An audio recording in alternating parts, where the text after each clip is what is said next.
একটা মেয়ে ঠিক কতটা নির্লজ্জ হলে নিজের থেকে 2 বছরের জুনিয়র একটা ছেলেকে বিয়ে করতে পারে? বুড়ি একটা মহিলা হয়ে জুনিয়র ছেলেকে বিয়ে করতে একটু বিবেকে বাঁধলো না তোর? আমি না হয় মমের জন্য তোকে বিয়ে করতে বাধ্য হয়েছি, কিন্তু তুই তুই তো চাইলেই পারতি বিয়েটা আটকাতে। আটকালি না কেন? অবশ্য তুই জানতিস তোর মতো বুড়ি একটা মহিলাকে কেউ বিয়ে করবে না, তাই তো আমার মমকে হাত করে নিজের থেকে 2 বছরের জুনিয়র ছেলের গলায় ঝুলে পড়েছিস। বাসর রাতে বরের মুখে কুরুচিপূর্ণ কথা শোনার জন্য আমি প্রস্তুত ছিলাম, কিন্তু তুই তুকারি শুনতে হবে এটা আমার ধারণার বাইরে ছিল।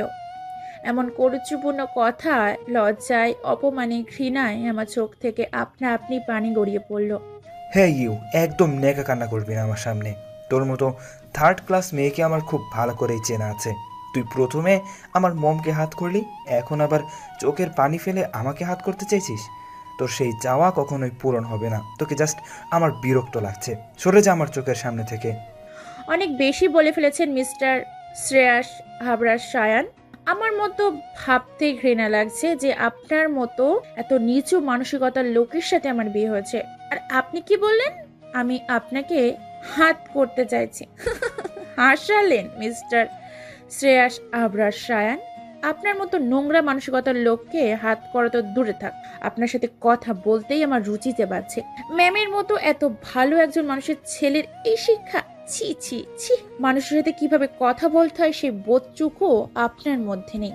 এই কথা বলার সাথে সাথেই সায়ান আমাকে দেয়ালের সাথে চেপে ধরে গলায় ছুরি লাগিয়ে বলল, তুই এই শ্রেয়াস আবার সায়ানের শিক্ষা নিয়ে প্রশ্ন তুলেছিস? মনে হচ্ছে এখনই তোর গলায় ছুরি চালিয়ে দেই। আরে তুই কিভাবে বুঝবি ভালোবাসাকে চোখের সামনে শেষ হতে দেখার যন্ত্রণা? ভালো পেয়েছিস কখনো কাউকে? আমি বেসেছি। তুই নিজেও জানিস না তুই আমার কত বড় ক্ষতি করেছিস। তোর জন্য আমার গার্লফ্রেন্ড সুইসাইড করতে বসেছে। আমার গার্লফ্রেন্ড তাকিয়া ফেসবুকে একজন নাম করা লেখিকা। 2023 সালের বইমেলায় ওর লেখা বই বের হবে। ওর নখের যোগ্যতাও তো তোর নেই।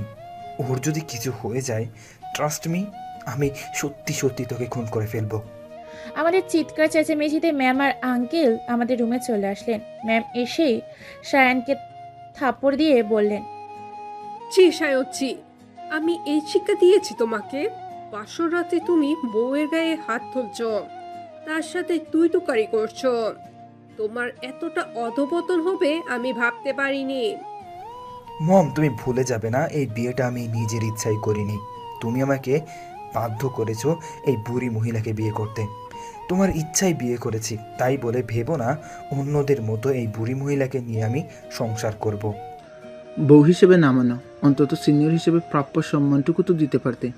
পাশ থেকে আঙ্কেল বলে উঠল, তোমাকে আমি বারবার বারণ করেছিলাম মীরা, এমন থার্ড ক্লাস মেয়ের সাথে সায়নের বিয়ে দিও না, ওর জীবনটা নষ্ট হয়ে যাবে।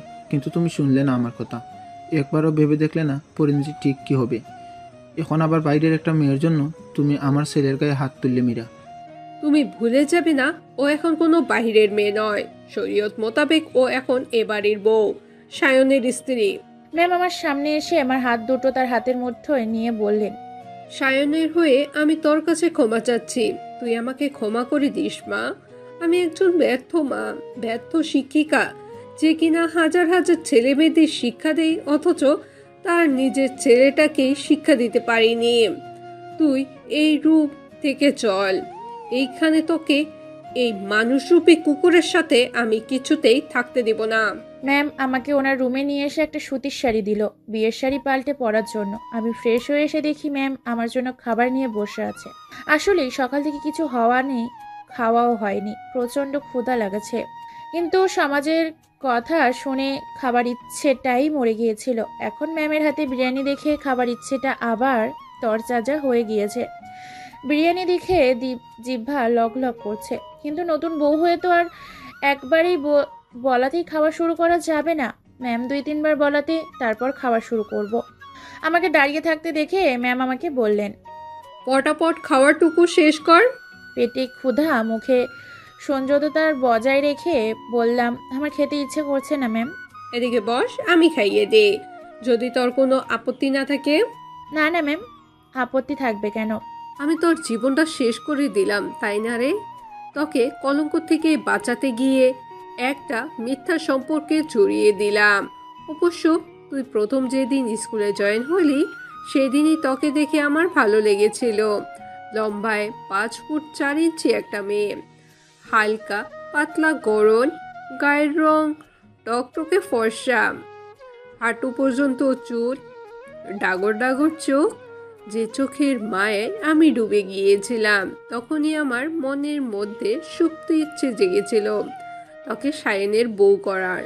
কিন্তু তুই যে সায়নের সিনিয়র ছিলি, তার জন্যই আমার ইচ্ছেটা দমিয়ে রেখেছিলাম। কিন্তু আল্লাহ আমার সেই ইচ্ছাটা পূরণ করেছে। আজ তুই সায়নের স্ত্রী।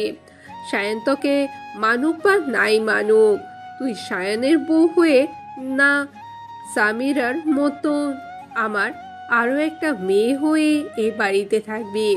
আচ্ছা ম্যাম, একটা কথা বলুন তো, আপনার সাথে কি এমনই হবার ছিল? আজ যদি আমার বাবা মা বেঁচে থাকতো তাহলে আমাকে আশ্রিতা বুড়ি উপাধি পেতে হতো না। বাদ দে মা, পুরনো কথা ভেবে মন খারাপ করিস না। আল্লাহ যা করেন আমাদের ভালোর জন্যই করেন। সামিরা তো ঘুমিয়ে পড়েছে, তুই বরং আমার পাশে শুয়ে পড়, আমি তোর মাথায় বিলি কেটে দিই।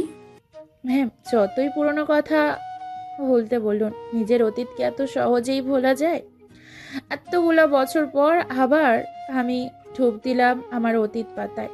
আমি কুয়াশা, কুয়াশা মীর, রৌনক মীর ও নাজমা মীরের একমাত্র রাজকন্যা কুয়াশা মীর। কিন্তু ভাগ্যের নির্মম পরিহাসে আমি আজ একজন আশ্রিতা। অন্যের মতো আমার হাসি খুশি একটা পরিবার ছিল।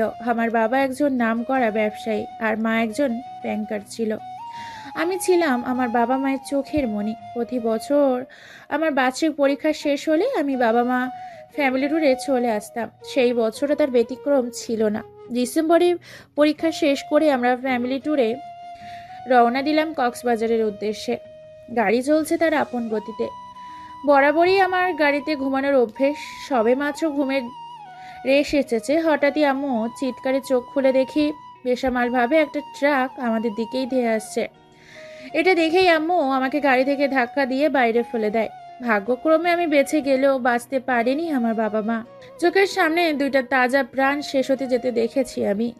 এরপর থেকে শুরু হয় আমার সংগ্রামের জীবন। বাবা মায়ের ছায়াতল ছাড়া বাঁচতে থাকা কতটা কঠিন প্রতিনিয়ত উপলব্ধি করেছি। প্রতিনিয়ত বেঁচে থেকেও মরেছি। তবুও দিন শেষে আমার বাবার বলে যাওয়া একটা কথাই আমাকে সাহস জুগিয়েছে। আমি লড়াই করে বাঁচতে শিখেছি। কোনো কারণে যখন ভেঙে পড়তাম, বাবা সব সময়ই বলতো, এখানেই শেষ নয় মা, বাঁচতে হলে আমাদের লড়াই করে বাঁচতে হবে, বাঁচার মতো বাঁচতে হবে। বাবা আমার মারা যাবার পর আমাকে নিলামে ওঠানো হয়। কার কাছে আমি থাকবো এই নিয়ে। চাচাদের কাছে আমার ঠাঁই মেলে না, কারণ তারা আগে থেকেই আমাদের ফ্যামিলিকে সহ্য করতে পারতো না। বারবার আমার বাবার ওপর অ্যাটাক করতো তাকে মেরে ফেলার জন্য। মাঝে মাঝে আমার নিজের কাছে নিজেরই প্রশ্ন করি, আসলেই কি আমার বাবা মায়ের অ্যাক্সিডেন্টে মৃত্যু হয়েছিল নাকি পরিকল্পিত খুন ছিল? অবশেষে আমার মামার সিদ্ধান্ত নেয় তার কাছে রাখার জন্য। মামা আমাকে খুব ভালোবাসতো, কিন্তু মামি আমাকে দুধ চোখে সহ্য করতে পারতো না। তার ছেলে মেয়েদের সাথে মিশতে দিত না। প্রায় সময় দেখতাম মামা মামির মধ্যে আমাকে নিয়ে ঝগড়া লাগতে। মামা ব্যবসায়ের কাজে বেশিরভাগ সময় বাইরে থাকতো, আর এই সময়টাই মামি কাজে লাগাতেন। সোনার চামচ মুখে নিয়ে জন্ম হয়েছিল আমার, অথচ মামির সংসারে এসে ঘর মোছা থেকে শুরু করে যাবতীয় কাজ আমায় করতে হতো। আমি আসার পর থেকে কাজের মহিলাকে ছাঁটাই করে দিয়েছিল। সারাদিন কাজ করার জন্য বই পড়ার সময় পেতাম না। রাতে যখন সবাই ঘুমিয়ে যেত তখন সারা গায়ে ব্যথা যন্ত্রণা নিয়ে বই পড়তাম। সারা রাত জেগে ফজরের দিকে যখন একটু ঘুমিয়ে পড়েছি, চোখ মুখে পানির ছিটা পেয়ে তড়িঘড়ি করে উঠে দেখি মামি অগ্নি চোখে আমার দিকে তাকিয়ে রয়েছে। কি নবাবের বেটি, বেলা কয়টা বাজে সে খেয়াল আছে আপনার? পড়ে পড়ে ঘুমাচ্ছেন। বাসার কাজগুলো কে করবে শুনি? তোর মা এসে করে দিয়ে যাবে? তোর মা বাবার সাথে তুইও মরলি না কেন? আর মরলি না যখন, তখন আমার ঘাড়ে এসে জুটলি কেন? সারাদিন কোনো কাজ করবে না, শুধু শুধু আমার অন্ন ধ্বংস করবে। আমি মোটেও বসে বসে আপনার অন্ন ধ্বংস করি না মামি।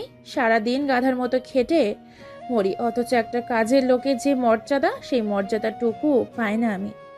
একটা কাজের মহিলাও 3 বেলা পেট পুড়ে খেতে পায়, মাস গেলে হাত খরচের টাকা পায়, কোনো অনুষ্ঠানে নতুন কাপড় পায়, অথচ আমি নিজেদের লোক হয়েও এর কিছুই পাই না। তোকে যে এই বাড়িতে আশ্রয় দিয়েছি, এইটাই বা কম কিসে?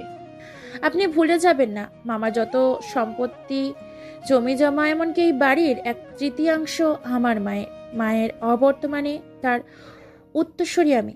অথচ আপনারা জমি থেকে ফসল উৎপাদন করে হাজার হাজার টাকা ইনকাম করছেন, যার এক খানা করিও আমি পাই না। সেই হিসাবে আমি আমারটা খাচ্ছি, আপনার বা মামার কারোর অন্যই ধ্বংস করছি না। কি বললি তুই? যত বড় মুখ নয় তত বড় কথা। আজ তোর এমন অবস্থা করব যাতে তুই আমার মুখের উপর কথা বলতে না পারিস। এই কথা বলেই মামি কিচেনে গিয়ে খুন্তি গরম করে নিয়ে এসে আমার মুখে চেপে ধরে। যন্ত্রণায় মনে হচ্ছিল আমার দেহ থেকে প্রাণ বেরিয়ে যাচ্ছে। তখনও মনে হচ্ছিল কেন বাবা মায়ের সাথে আমার মৃত্যু হলো না। নিজের অতীত ভাবতে ভাবতে কখন যে ঘুমিয়ে পড়েছি বুঝতেই পারিনি। ম্যামের ডাকে ঘুম ভেঙে গেল। উঠে দেখি চারিদিকে ফজরের আজান হচ্ছে। ম্যাম বললেন, কুয়াশা, তাড়াতাড়ি উঠে ফ্রেশ হয়ে নামাজ পড়ে নে। ঠিক আছে ম্যাম। এখনো ম্যাম বলবি? আমি না হয় স্কুলে তোর সিনিয়র, স্কুলের হেড ম্যাম, তুই আমার কলিগ, তাই বলি কি বাড়িতেও আমি তোর ম্যাম? আর যেন তোর মুখে ম্যাম ডাক না শুনি। রাতে কি বলেছিলাম ভুলে গেছিস? তুই সামিরার মতন আমার আরও একটা মেয়ে। মেয়ে হয়ে মাকে ম্যাম ডাকবে, এটা ভালো দেখায় না। ঠিক আছে আম্মু। এই তো আমার লক্ষ্মী মেয়ে। এবার চল তো তাড়াতাড়ি নামাজ পড়িনি। বাসায় আর কেউ পড়ে না নামাজ। সামিরা পড়ে, আর বাকি দুজন, তাদের নাকি এখনো নামাজ পড়ার সময় হয়নি। অথচ তারা এইটাই বোঝে না, মৃত্যু যখন আসবে তখন তাদের জন্য তওবা করার সময় টুকুও দেবে না। আমি আর আম্মু নামাজ শেষে কিছুক্ষণ আড্ডা দিলাম। বেশ ভালো মানের মানুষ ম্যাম, অথচ তারই ছেলে একটা অমানুষ। আম্মু, আমি সবার জন্য চা করি। ঠিক আছে কর, তবে সাবধানে করিস। আম্মু, তুমি চিন্তা করো না তো, এইসব রান্না বান্না করতে করতে অভ্যস্ত হয়ে গেছি আমি। কিচেনে এসে সবেমাত্র চুলায় পানি বসিয়েছি, এমন সময় পেটে গরম কিছু অনুভব করলাম। মনে হচ্ছে কেউ সিগারেটের আগুন দিয়ে পুড়িয়ে দিচ্ছে। পিছনে ফিরতেই দেখি সায়ান। কি সিনিয়র বেবি, খুব জ্বলছে তাই না? আমার এর থেকে বেশি জ্বলেছিল যখন তোমাকে আমার বিয়ে করতে হয়েছিল। তোমার জন্য মম আমার গায়ে হাত তুলেছিল। আমি তো এত সহজে তোমাকে ছেড়ে দিব না সিনিয়র বেবি। তোমার খুব শখ ছিল এই শ্রেয়াস আবরার শাহানের বউ হওয়ার, তাই না? এর ফল তুমি হারে হারে টের পাবে। আমার ধৈর্যের পরীক্ষা নিতে আসবেন না মিস্টার শ্রেয়াস আবরার সায়ান। আপনি হয়তো জানেন না আমি একজন শিক্ষিকা, আর ধৈর্য না থাকলে কেউ শিক্ষকতার মতো এমন মহান পেশায় আসতে পারে না। এই রকম সিগারেটের গরম ছ্যাঁকা, খুন্তির গরম ছ্যাঁকা খাওয়ার অভ্যেস আছে আমার। বাবা মা মরা মেয়ে কিনা আমি, সুযোগ পেলে কেউ আঘাত করতে ছাড়ে না। তাই বলে আমাকে অবহেলার নারী ভাববেন না মিস্টার। অন্যায় যে করে আর অন্যায় যে সহে, দুজনেই সমান অপরাধী। আমি কখনই আপনার অন্যায় মেনে নেব না বলেই গরম পানি সায়নের মুখে ছুড়ে দিলাম। ইউ ব্লাডি গার্ড, কি করলে এটা তুমি? ইট মারলে পাটকেল তো খেতেই হয়, এইটাই নিশ্চয়ই জানেন। আপনি আমাকে আঘাত করবেন আর আমি সেই আঘাত মুখ বুজে সহ্য করে যাব? কখনোই না। আপনি একটা দিলে আমি 10টা দিব। আপনি আমাকে যতটুকু সম্মান দিবেন, ঠিক আমার থেকে ততটুকু সম্মান পাবেন। সো নেক্সট টাইম আমার সাথে লাগতে আসবেন না। আমি চা করে কিচেন থেকে বেরিয়ে আসলাম, কিন্তু সায়ান সেইখানেই ঠায় দাঁড়িয়ে রইল। হয়তো আমার থেকে এমন পাল্টা জবাব আশা করেনি। তোকে তো আমি পরে দেখে নেব সিনিয়র বেবি। কেন রে, এতক্ষণ দেখে তোর কলিজা ভরেনি? আর আমাকে দেখবি কেন? তোর লেখিকা গার্লফ্রেন্ড কি তোর শোকে মরে পাথর হয়ে গিয়েছে? একদম আমার গার্লফ্রেন্ড নিয়ে বাজে মন্তব্য করবেন না। আপনি লেখালেখি কি বুঝেন? হ্যাঁ, লেখালেখি করতে গেলেও যোগ্যতা লাগে, যা আপনার মতো মেয়ের নেই। আমার যোগ্যতা সম্পর্কে আপনার কোনো আইডিয়া নেই মিস্টার। আর হ্যাঁ, আমার সম্পর্কে বেশি জানতে আসবেন না। দেখা গেল সিনিয়র সম্পর্কে জানতে এসে সিনিয়রের প্রেমেই হাবুডুবু খেলেন। সায়ানকে কিছু বলার সুযোগ না দিয়ে আমি উপরে চলে আসলাম। রুমে এসে দেখি আম্মু ল্যাপটপ নিয়ে কিসের কাজ করছে। এই যে আম্মু, তোমার চা।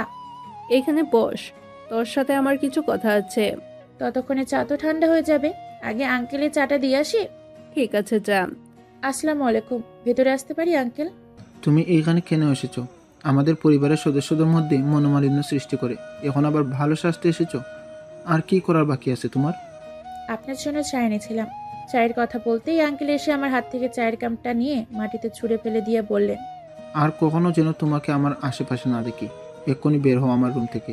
আমি লজ্জায় অপমানে রুম থেকে বেরিয়ে হতেই বলিষ্ঠ হাতের বাঁধনে আটকা পড়ে গেলাম। পিছনে ফিরতেই দেখি স্বামীরা। আসসালামু আলাইকুম ম্যাম। ওয়ালাইকুম আসসালাম।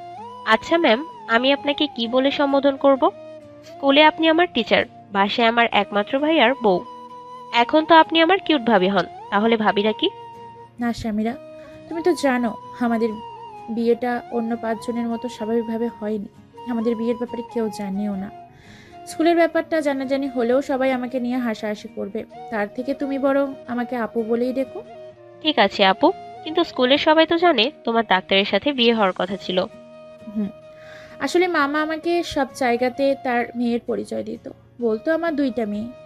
মামা কিভাবে যেন জানতে পেরেছিল যে মামি আমাকে অত্যাচার করে, ঠিক মতো খেতে দেয় না। এরপর মামা আমাকে বাসায় রাখেনি, আমাকে হোস্টেলে পাঠিয়ে দেয় এবং যাবতীয় খরচ মামাই বহন করত। হোস্টেল থেকে আমি ইন্টার অনার্স মাস্টার্স শেষ করি। মাস্টার্স শেষ করে মাধ্যমিক বিদ্যালয়ের সহকারী শিক্ষিকা পদে আবেদন করি। আর ভাগ্যক্রমে আমার চাকরিটাও হয়ে যায়। চাকরির সুবাদে মামি অনেক পরিবর্তন হয়ে যায়, কারণ মাস শেষে মামার অগোচরে মামির হাতে আমার বেতনের অর্ধেক টাকা দিয়ে দিতাম। এরই মধ্যে হঠাৎ একদিন মামি এসে বলল শুক্রবার আমাকে দেখতে আসবে। যথারীতি দেখতেও এলো। আমাকে তাদের পছন্দও হলো। তারা বিয়ের পাকা কথা বলেও গেল, কিন্তু তখনও তারা জানতো না আমি মামার বাড়ির আশ্রিতা, আমার বাবা মানে। বিয়ের দিন যখন জানতে পারলো আমি মামার মেয়ে নই, বরং আমি তার বাড়ির আশ্রিতা, তখন ছেলে কোনো আশ্রিতাকে বিয়ে করবে না বলে বিয়ের আসর ছেড়ে চলে যায়। জানোই তো একটা মেয়ের বিয়ে ভেঙে যাওয়া কতটা লজ্জার, কতটা অপমানের। অথচ ছেলেদের একটা কেন 1000টা বিয়ে ভাঙলেও কোনো সমস্যা নেই, কারণ আমাদের সমাজে প্রচলিত একটা কথা আছে, স্বর্ণের আংটি বাঁকাও ভালো। বিয়ে ভেঙে যাওয়ার জন্য মামি সবার সামনে আমাকে গালিগালাজ করতে লাগলো। আমি অপয়া অলক্ষী বলে সবার সামনে থাপ্পড় দিতে যাবে, এমন সময় ম্যাম গিয়ে মামির হাত ধরে ফেলে। পাগল হয়ে গেছেন আপনি? এত বড় মেয়ের গায়ে হাত তুলতে দ্বিধাবোধ করছে না? ওমা, এই দেখি মার থেকে মাসির দরদ বেশি। বলি, এতদিন দরদ কই ছিল? ওর মতো অলক্ষী মেয়ের ঠাঁই নেই আমার বাসায়। এতই যখন দরদ দেখাচ্ছেন, তাহলে নিয়ে যান আপনার সাথে করে। হ্যাঁ, নিয়ে যাব আমার একমাত্র ছেলের বউ করে। কুয়াশার অপমান অত্যাচারের কথা অনেক শুনেছি, আজ স্বচক্ষে দেখলাম। কুয়াশার বিয়ে হবে এবং এক্ষুনি হবে। মম, মাথা ঠিক আছে তোমার? তুমি আমাকে বারবার অনুরোধ করছিলে যে এই বিয়েতে উপস্থিত থাকার জন্য, তাই আমি এসেছি। আমি বিয়ে করতে এখানে আসিনি। তাছাড়া তুমি তো জানো আমার গার্লফ্রেন্ড আছে, তবুও তুমি কিভাবে এই মহিলাকে বিয়ে করতে বলছো, যে কিনা আমার 2 বছরের সিনিয়র? তুমি বিয়ে করবে কি না? মম, একটু বোঝার চেষ্টা করো। করবে কি না? হ্যাঁ অথবা না? তুমি খুব ভালো করেই জানো আমি তোমার কোনো কথা ফেলতে পারি না, তার জন্যই এমনটা করলে। ঠিক আছে, আমি বিয়ে করব, তবে শুধু কাগজে কলমে। তাকে কখন আমি স্ত্রীর মর্যাদা দিতে পারবো না। এরপরে সবই তো তোমার জানা আছে স্বামীরা। আপু একটা কথা বলি। বলো। শুনেছি মেয়েদের নাকি একবারই বিয়ে হয়, ভাইয়া যতই তোমার জুনিয়র হোক। এখন সে তোমার স্বামী, তুমি প্লিজ তোমাদের সম্পর্কটা নষ্ট করে দিও না। তোমরা চাইলে তো অন্য 5 জন স্বামী স্ত্রীর মতো স্বাভাবিক জীবনযাপন করতে পারবে। বাস স্বামীরা, তুমি তো দেখছি জ্ঞান দেওয়া শিখে গিয়েছো। মনে হচ্ছে তুমি আমার টিচার আর আমি তোমার ছাত্রী। তোমার মতো কিছুদিন পরেই এসএসসি পরীক্ষা। সকাল সকাল না পড়তে বসে আঙ্কেলের রুমে আড়ি পাটছিলে কেন? আমি তোমার কাছেই যাচ্ছিলাম আপু, হঠাৎ বাবার রুম থেকে চিল্লাচিল্লি শুনে দাঁড়িয়ে গেলাম। তুমি বাবার কথায় কিছু মনে করো না, বাবা তোমাদের বিয়েটা মানতে পারেনি। বাবা চেয়েছিল তার বিজনেস পার্টনারের মেয়ে তাকিয়া আপুকে ভাইয়ার বউ করতে, কিন্তু আম্মু তাকিয়া আপুকে পছন্দ করে না। তাকিয়া আপু অনেক বেশি আধুনিক আর উশৃঙ্খল, যা আম্মুর পছন্দ নয়। আম্মু সবসময় আফসোস করে বলতো, ইস, কুয়াশার মতন এমন একটা মেয়েকে যদি আমার সায়ানের বউ করতে পারতাম। আম্মু একবার চেয়েছিল তোমার মামার কাছে বিয়ের প্রস্তাব নিয়ে যাওয়ার জন্য, কিন্তু তোমার বয়সের কথা চিন্তা করে আবার পিছিয়ে গিয়েছিল। আমার কি মনে হয় জানো, তাকিয়া আপু কখনো ভাইয়াকে ভালোবাসেনি, ভালোবেসেছে ভাইয়ার টাকাকে। ভাইয়াকে শুধু তার স্বার্থে ব্যবহার করছে। যখনই স্বার্থ হাসিল হয়ে যাবে, ভাইয়াকে তখন আর কোনো প্রয়োজন পড়বে না। তাকিয়া তোমার ভাইয়ার লেখিকা গার্লফ্রেন্ড, তাই না? হ্যাঁ শুনেছি, এবারের বইমেলায় নাকি তাকিয়া আপুর বই বের হবে, তবে আমার মনে হয় না তার লেখা বই কেউ কিনে পড়বে। এত বড় নামকরা একজন লেখিকার বই পড়বে না কেন? আপুর যে কুকুরের মতো ব্যবহার, দু কলম লিখতে পেরে নিজেকে অনেক বড় কিছু মনে করে। তোমার ভাইয়া তো খুব এক্সাইটেড তার লেখিকা গার্লফ্রেন্ডের বই প্রকাশিত হওয়ার জন্য। আমিও খুব এক্সাইটেড, তবে তা কি আপুর জন্য নয়, আমার আম্মুর এমনকি ভাইয়ারও পছন্দের একজন লেখিকা সাইফাতুল মুনতাহা আপুর জন্য। মুনতাহা আপু অনলাইনে একজন ফেমাস রাইটার। শুধু তাই নয়, আপু নাটক ও শর্ট ফিল্মের স্ক্রিপ্ট রাইটার হিসেবে কাজ করে। 2023 সালের বইমেলায় আপুর লেখা বইও প্রকাশিত হবে। আমার কতদিনের ইচ্ছা আপুকে ফেস টু ফেস দেখার, তাকে একটু ছুঁয়ে দেওয়ার। কিরে সামিরা, তুই সকাল সকাল পড়তে না বসে এই বুড়ি মহিলার সাথে কিসের এত গল্প করছিস? ও নিশ্চয় তোকে কুবুদ্ধি দিচ্ছে। এই বুড়ি মহিলার থেকে সাবধান থাকবি। ভাইয়া, কাকে বুড়ি বলছো তুমি? আমার মনে হয় তোমার চোখই বুড়ো হয়ে গেছে। তুমি জানো আপুর জন্য ভার্সিটির কত ছেলেরা পাগল। একবার তো আমাদের স্কুলের সাংস্কৃতিক অনুষ্ঠানে একটা জুনিয়র ছেলে আপুকে পুরো স্কুল ক্যাম্পাসের সামনে প্রপোজ করেছিল। যেই না চেহারা নাম রাখছে পেয়ারা। সিনিয়র বেবি, তুমি আমার সাথে আমার রুমে চলো। কেন? বাসর পালন করব, তাই রাতে তো করতে পারিনি, তাই দিনে করব। তাড়াতাড়ি রুমে আসো। আমি আপনার কথা শুনতে বাধ্য নই। কিভাবে বাধ্য করতে হয় আমার খুব ভালো করেই জানা আছে। আমি যখন বলেছি যাব না, আমার সম্পূর্ণ কথা শেষ হওয়ার আগেই সায়ান আমার হাত ধরে টানতে টানতে ওর রুমে নিয়ে গেল। দরজা বন্ধ করে শার্টের বোতাম খুলতে খুলতে আমার দিকে আগাতে লাগলো। এ কি, কোন ধরনের অসভ্যতামি শুরু করেছেন? শার্টের বোতাম খুলছেন কেন? তোমাকে দেখাতে। ছি ছি, আমি কি আপনার বডি দেখতে চেয়েছি নাকি? ডার্টি মাইন্ডের লোক একটা। I hate your dirty mind. তোমাকে এটাই দেখাতে চাচ্ছি যে তুমি গরম পানি ছুঁড়ে আমার বুকের কি অবস্থা করেছো। দেখো কি রকম লাল বর্ণ ধারণ করেছে। তুমি কিভাবে পারলে ওই রকমভাবে গরম পানি ছুঁড়তে? নিজের বেলায় চালডা আর পরের বেলায় ঠান্ডা। আপনি যে অমানুষের মতো আমাকে সিগারেটের আগুন দিয়ে পুড়িয়ে দিলেন, সেই বেলায় কিছুই না। আপনাকে গরম পানি ছুঁড়েছি বলে বেশ করেছি। নেক্সট টাইম এর আঘাতও আপনাকে মনে করিয়ে দিবে যে আমার সাথে লাগতে আসার পরিণতি। এখন দরজা খুলুন, আমি বের হব। কি হলো, কথাখানে যায় না? ঠিক আছে, আমি নিজেই খুলে নিচ্ছি।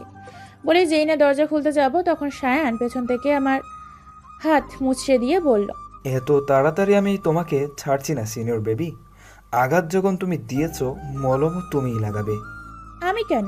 আপনার লেখিকা গার্লফ্রেন্ডকে ফোন করুন, সে এসে আদর সোহাগ দিয়ে ক্ষত সারিয়ে তুলবে।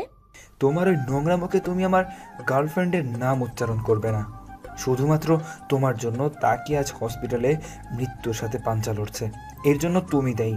তাকে আর যদি সত্যিই কিছু হয়ে যায়, আমি কিন্তু তোমাকে ছেড়ে কথা বলবো না। মা গো, ট্রু লাভ! আপনার ট্রু লাভ কখনোই আপনাকে ভালোবাসেনি। আপনার লেখিকা গার্লফ্রেন্ড আপনাকে বলেছে সে সুইসাইড করতে বসেছে, কিন্তু আপনি কি সচক্ষে দেখেছেন? দেখেননি তো।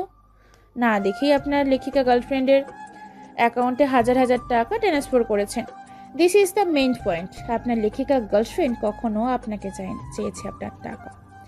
এখন আপনার মনে প্রশ্ন জাগতেই পারে, আমি আপনার ব্যাপারে এত কিছু কিভাবে জানলাম? আম্মু শুধুমাত্র আমার কলিগ নয়, আমার একজন ভালো বন্ধু।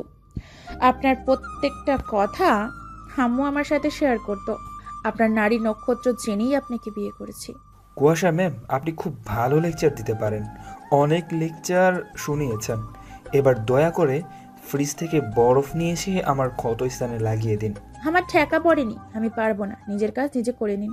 বিয়ে করেছি কি নিজের কাজ নিজে করার জন্য? তার উপর আবার সিনিয়র বউ বিয়ে করেছি। ভাবছি ব্যবসা বাণিজ্য সব বাদ দিয়ে বউয়ের টাকায় বসে বসে খাবো। আমি কিছু বলতে যাব, তার আগেই দরজায় টোকা পড়ল। আপু, তুমি কি ভিতরে আছো? ভাইয়ার সাথে কিসের এত গল্প করছো, তাও আবার দরজা বন্ধ করে দিয়ে?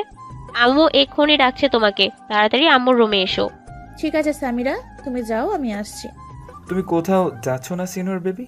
আগে আমার ক্ষত স্থানে বরফ লাগিয়ে দাও। আমি পারবো না, আম্মু ডাকছে, আসছি। আমি বলেই দরজা খুলে চলে আসলাম। আম্মু ডেকেছো? হ্যাঁ বস।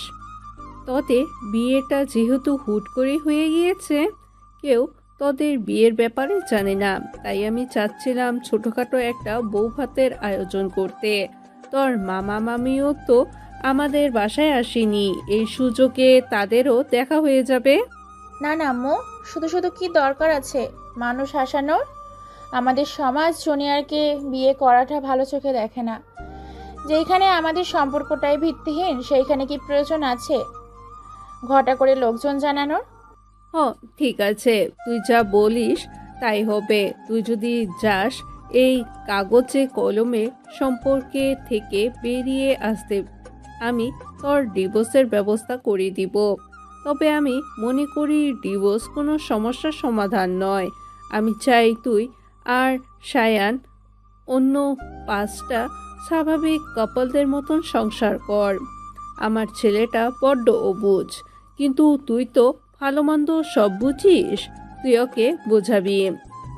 দেখ মা, সায়ান জুনিয়র হলেও এখন তোর স্বামী। তুই কেন তোর স্বামীর অধিকার ছেড়ে দিবি? তাকিয়া ভালো মেয়ে নয় মা, ওর কাজেই হচ্ছে বড়লোক ছেলেদের হাত করে তাদের থেকে টাকা হাতিয়ে নেওয়া। তুই সায়ানের স্ত্রী, তুই চাইলেই পারবি তাকিয়ার থেকে আমার ছেলেটাকে ফিরিয়ে আনতে।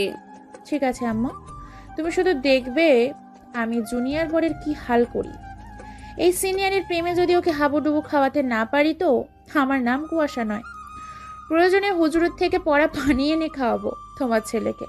তারপর দেখবে তোমার ছেলে সারাক্ষণ বউয়ের আঁচলের তলায় কুরকুর করবে আর সারাদিন কুয়াশা কুয়াশা ডাকবে। Just wait and watch. পাগলি মেয়ে আমার। আমিও চাই আমার অবুঝ ছেলেটার একটু সুবুদ্ধি হোক। তুই যদি আমার ছেলেকে তোর প্রেমের জালে ফাঁসাতে পারিস, আমি তোকে এমন একটা গিফট দিব যা তুই কখনো ভাবতেও পারবি না। ওকে, ডান। তাহলে এখন থেকে মিশন শুরু করে দে। কিভাবে শুরু করব? একটু ক্লু তো দাও। আমি তো আর আগে সংসার করে আসিনি যে বুঝতে পারবো কিভাবে জুনিয়র বরের মনে প্রেমের আগুন জ্বালানো যায়। সেটাও তোকে বলে দিতে হবে? আচ্ছা বাদ দাও, তুমি বলো তোমার ছেলে আর তোমার বর কি খেতে পছন্দ করে। তোমার বর তো আগেই আমাকে বলে দিয়েছে আমি যেন তার আশেপাশেই না যাই। এখন আমি রান্না করলে তোমার বর কি আমার হাতে রান্না খাবে? আমার পর করছিস কেন? বাবা হয় তোর। সে তো আমাকে বাবা ডাকার অধিকার দেয়নি। আমি বাবা ডাকলে দেখা গেল সে আমাকে ঠাটিয়ে একটা চড় দিয়ে বলল, এই মেয়ে, আমি তোমাকে বাবা ডাকার অধিকার দিইনি। কোন সাহসে তুমি আমাকে বাবা ডাকলে? না রে মা, মানুষটাকে যেমন উপরে উপরে শক্ত মনে হয়, ভিতরে কিন্তু ততটাই নরম। আসলে আমি এক প্রকার জোর করে সায়ানের বিয়েটা দিয়েছি তো, তাই তোকে মানতে পারিনি। কিন্তু দেখিস আস্তে আস্তে সব ঠিক হয়ে যাবে। তখন ওই মানুষটা তোকে মাথায় করে রাখবে। তাই যেন হয় আম্মু। আম্মু, আমি কিচেনে যাচ্ছি, দেখি আমার হাতে রান্না খাইয়ে বর আর শ্বশুরের মন জয় করতে পারি কিনা। ঠিক আছে, যা মা। রেনু তোকে রান্না করতে সাহায্য করবে। আমার স্কুলের কিছু কাজ বাকি রয়েছে, না হলে আমিও তোকে সাহায্য করতাম। ঠিক আছে আম্মু, সমস্যা নেই, আমি সবটা সামনে নিতে পারবো। আমি আসলে অলরাউন্ডার বৌমা পেয়েছি। এখনকার যুগে মেয়েরা তো পড়াশোনা করলে কোনো কাজে হাত দিতে চায় না। তারা কাজ করতে না পারাটাকে গর্ব মনে করে। অথচ আমার মেয়েটা একজন মাধ্যমিক বিদ্যালয়ের শিক্ষিকা হয়েও সব কাজে পারদর্শী। সবাই তো আর আমার মতো বাবা মা মরা মেয়ে নয় আম্মু। আমি কি তোর মা নই? এরপর যদি আর কখনো তোর মুখে বাবা মা মরা মেয়ে বলতে শুনি, তখন কিন্তু আমি তোর মুখ সেলাই করে দেব। সরি আম্মু, ভুল হয়ে গেছে। এই যে দেখো, কান ধরছি। এইবারের মতন ক্ষমা করে দিলাম। নেক্সট টাইম কিন্তু পিটুনি পড়বে। ওকে আম্মু। আমি কি আপনাকে হেল্প করব আপামনি? মিষ্টি কণ্ঠে পেছনে ফিরে দেখি আনুমানিক 12 কি 13 বছর বয়সী হালকা পাতলা গড়নের একটা মেয়ে দাঁড়িয়ে আছে। আমার মন বলল এটা হয়তো রেনু, তবুও শিওর হওয়ার জন্য জিজ্ঞেস করলাম, তুমি কি রেনু? জি আপামনি। তোমার কথাবার্তা পোশাকে মনে হচ্ছে যে তুমি এই বাসায় কাজ করো। শুধু আপনি না, কেউ ধরতে পারে না যে আমি এই বাসায় কাজ করি। এই বাসার প্রত্যেকটা মানুষ খুবই ভালো মনের। তারা আমাকে নিজেদের পরিবারের একজন সদস্য মনে করে। এমনকি আমাকে স্কুলেও ভর্তি করিয়েছে। ও আচ্ছা, আপাতত তোমার এইখানে কোনো কাজ নেই, তুমি গিয়ে পড়তে বসো। আমার প্রয়োজন হলে আমি ডেকে নিব। ঠিক আছে আপামনি। আমি ঝটপট ফ্রিজ থেকে হাঁসের মাংস, ইলিশ মাছ বের করে পানিতে ভিজিয়ে রাখলাম। আম্মু থেকে জেনেছি সায়ন আর আঙ্কেল নাকি নারকেল দিয়ে হাঁসের মাংস আর ঝরঝরে পোলাও খুব পছন্দের। ফ্রিজে আদা রসুন পেঁয়াজ সবকিছু পিষে রাখা ছিল, যার ফলে আমার বেশি কষ্ট করতে হয়নি। আমি এক চুলায় মাংস বসিয়ে অন্য চুলায় পোলাও চাল ভেজে নিলাম।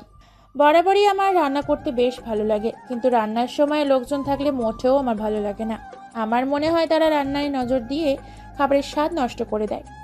এমনকি আম্মু বেঁচে থাকতেও যখন ছুটির দিন কখনো রান্না করতে ইচ্ছে করতো, আম্মুকেও আমি কিছু না অ্যালাউ করতাম না।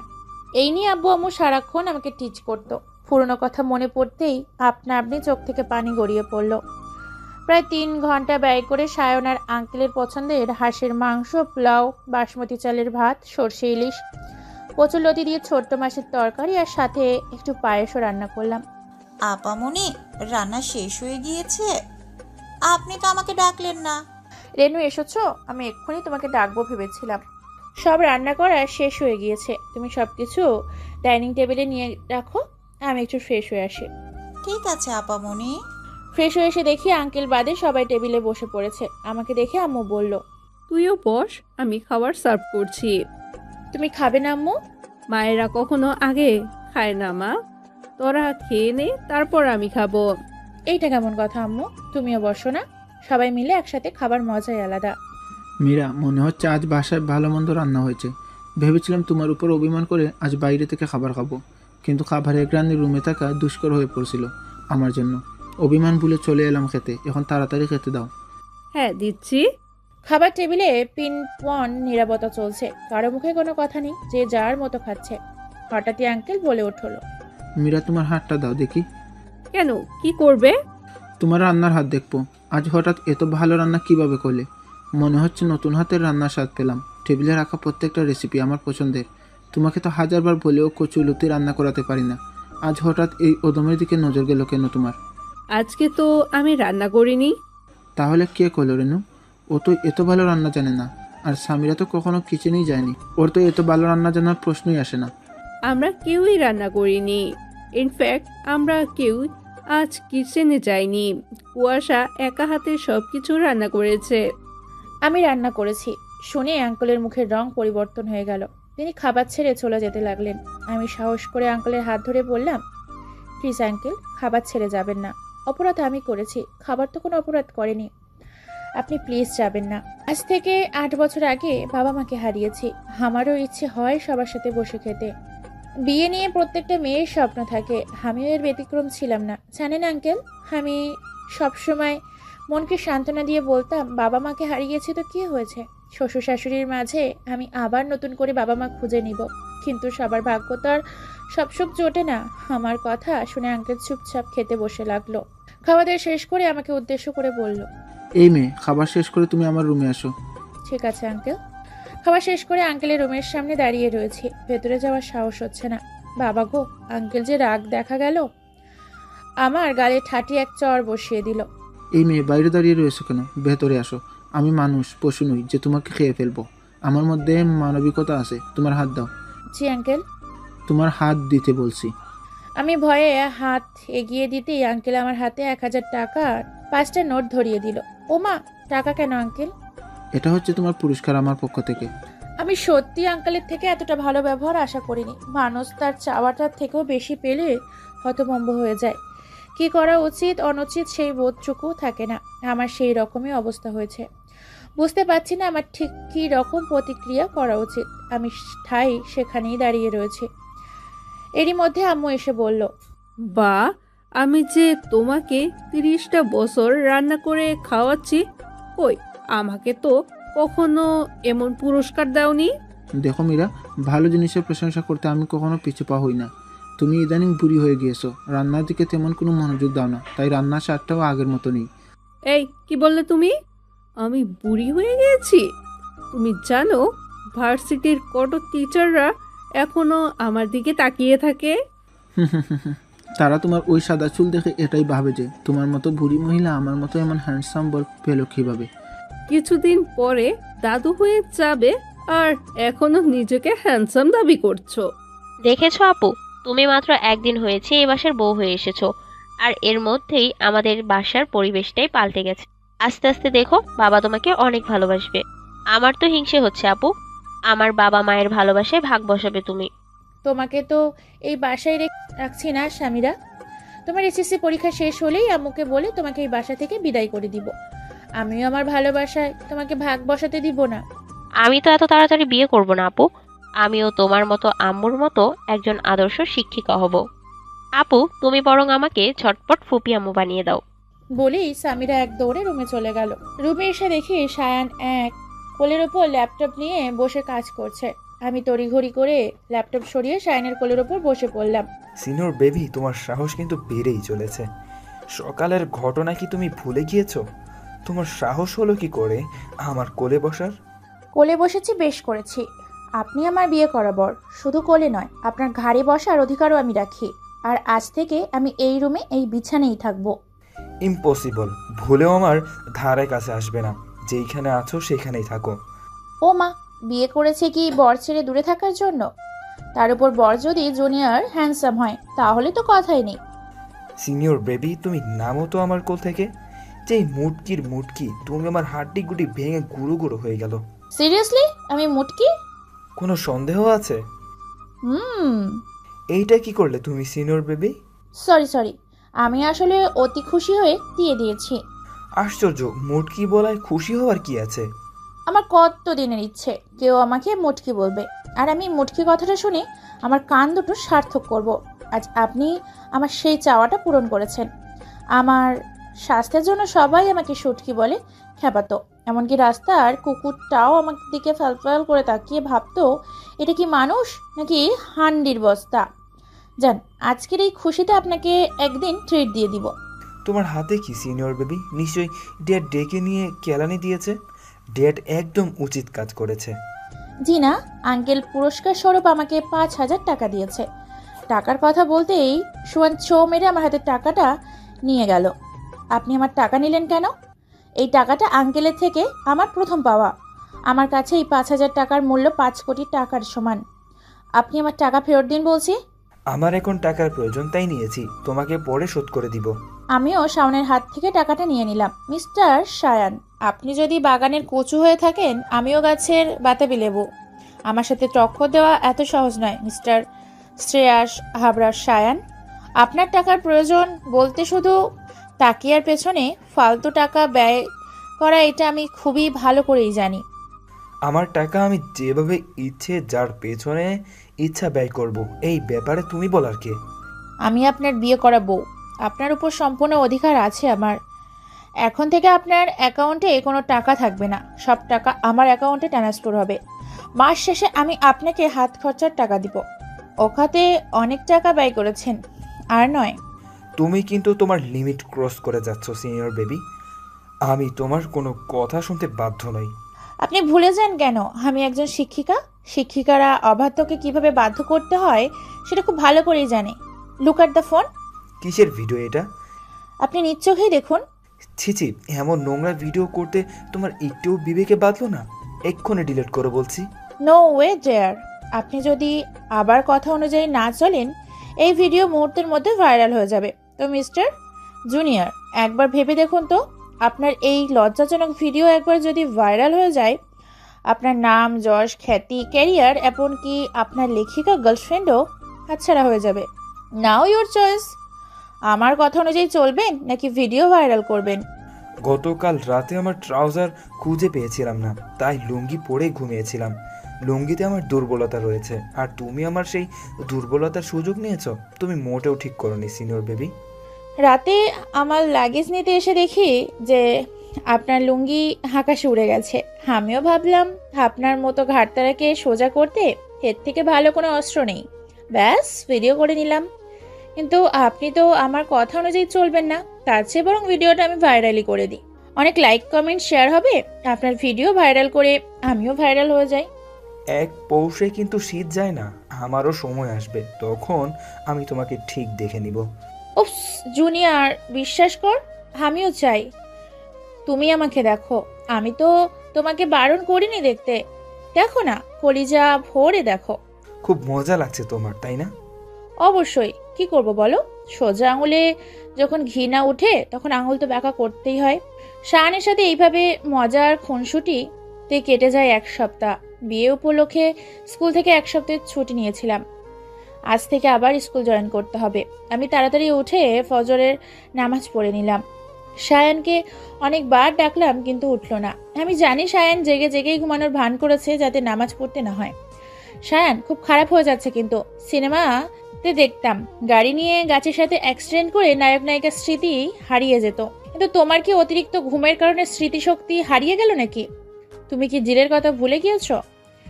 এখন থেকে ঠিক 5 মিনিট সময় দিলাম, এর মধ্যে যেন দেখি তুমি মসজিদে চলে গিয়েছো। আমার কথা অবাধ্য হলে জানো তো কি করব? বেশি কিছু করব না বেবি, শুধু ভিডিওটা ভাইরাল হয়ে যাবে। যাচ্ছি তো সিনিয়র বেবি, এত পেড়া দাও কেন? সোজা করে বললেই তো পারো। আমি রুমটা গুছিয়ে কিচেনে চলে গেলাম। কিচেনে গিয়ে দেখি আম্মু রাস্তা নেড়ি করছে। আমি আম্মুকে পেছন থেকে জড়িয়ে ধরে বললাম, গুড মর্নিং আম্মু। Good morning to baby. তুমি কিচেনে কেন আম্মু? আমি রান্না করতাম। তুই তো এই 1 সপ্তাহ রান্না করেছিস মা। আজকে থেকে তোর আবার স্কুলে জয়েন করতে হবে। এখন রান্না করে আবার দিন ভরে বকবক করতে হবে, অনেক কষ্ট হয়ে যাবে তোর। আমার তো তেমন ক্লাস নিতে হয় না, কিন্তু তোর তো অনেকগুলো ক্লাস নিতে হয়। তাই ভাবলাম আমি রান্না করি, তুই বরং ছুটির দিনে রান্না করিস। ঠিক আছে আম্মু। আমি নাস্তা সেরে রেডি হয়ে স্কুলে চলে আসলাম। স্কুলে এসেই মিনহাজ স্যারের সাথে দেখা হয়ে গেল। আরে কুয়াশা, কেমন আছো? আলহামদুলিল্লাহ ভালো। আপনি কেমন আছেন স্যার? আমার আর ভালো থাকা হলো কই, বাদ দাও আমার কথা। তোমার সংসার জীবন কেমন চলছে? আপনাকে তো বলা হয়েছিল, আসলেন না কেন বিয়েতে? চোখের সামনে নিজের ভালোবাসার মানুষকে অন্যের হাতে দেখার সাহস আমার ছিল না কুয়াশা। মানে কি স্যার? কে আপনার ভালোবাসার মানুষ? মিনহাজ স্যার আমার কথার উত্তর না দিয়ে বলল, কুয়াশা চলো আমরা ক্যান্টিনে গিয়ে বসি, যদি তোমার কোনো আপত্তি না থাকে। ক্লাস শুরু হওয়ার এখনো তো দেরি আছে। ঠিক আছে স্যার, চলুন। আমরা ক্যান্টিনে গিয়ে বসলাম। বেশ বড় ক্যান্টিন এটা, অনেক মানুষের আনাগোনা হয় এইখানে। কুয়াশা কি খাবে বলো, খালি মুখে তো আর গল্প জমবে না। আমি মাত্রই নাস্তা সেরে এসেছি, এখন কিছুই খাবো না। খাবো না বললে তো হবে না, কিছু একটা খাও। ঠিক আছে, কফি খাওয়াই যায়। আমরা দুইজনে কফি খাচ্ছি আর গল্প করছি। হঠাৎ টেবিলের অপর সাইডে পরিচিত একটা মুখ দেখে থমকে গেলাম। আমার বিশ্বাসই হচ্ছে না ও এখানে, তাও আবার এই অবস্থায়। টেবিলের অপর সাইডে আর কেউ নয়, স্বয়ং তাকিয়া বসে রয়েছে। শুধু তাকিয়া একা নয়, ওর সাথে একটা ছেলেও বসে রয়েছে। দুজনে এমন ভাবে চিপকে রয়েছে যেন তারা স্বামী স্ত্রী। কিছুদিন আগে স্বামীরা আমাকে দেখিয়েছিল তাকিয়ার ছবি, যার কারণে আমার চিনতে অসুবিধা হয়নি যে এইটাই তাকিয়া। তার মানে আমার সন্দেহ ঠিক, তাকিয়া সুইসাইড করার মিথ্যে নাটক করে সায়নের থেকে হাজার হাজার টাকা হাতিয়ে নিয়েছে, আর সায়ান সেটা বুঝতেও পারেনি। আম্মু ঠিকই বলেছিল, সায়ানটা বড্ড অবুঝ। বয়সের দিক থেকে পরিপক্ক হয়েছে কিন্তু বুদ্ধি বাড়েনি। আমিও ঝটপট কয়েকটা পিক তুলে নিলাম আমার জুনিয়র বোর্ডের লেখিকা গার্লফ্রেন্ডের। কিন্তু একটা বিষয় আমি কিছুতেই বুঝতে পারছি না। আমি যতটুকু জানি তাকে একজন বড়লোক বাবার মেয়ে, ওর তো টাকা পয়সার কোনো অভাব থাকার কথা নয়।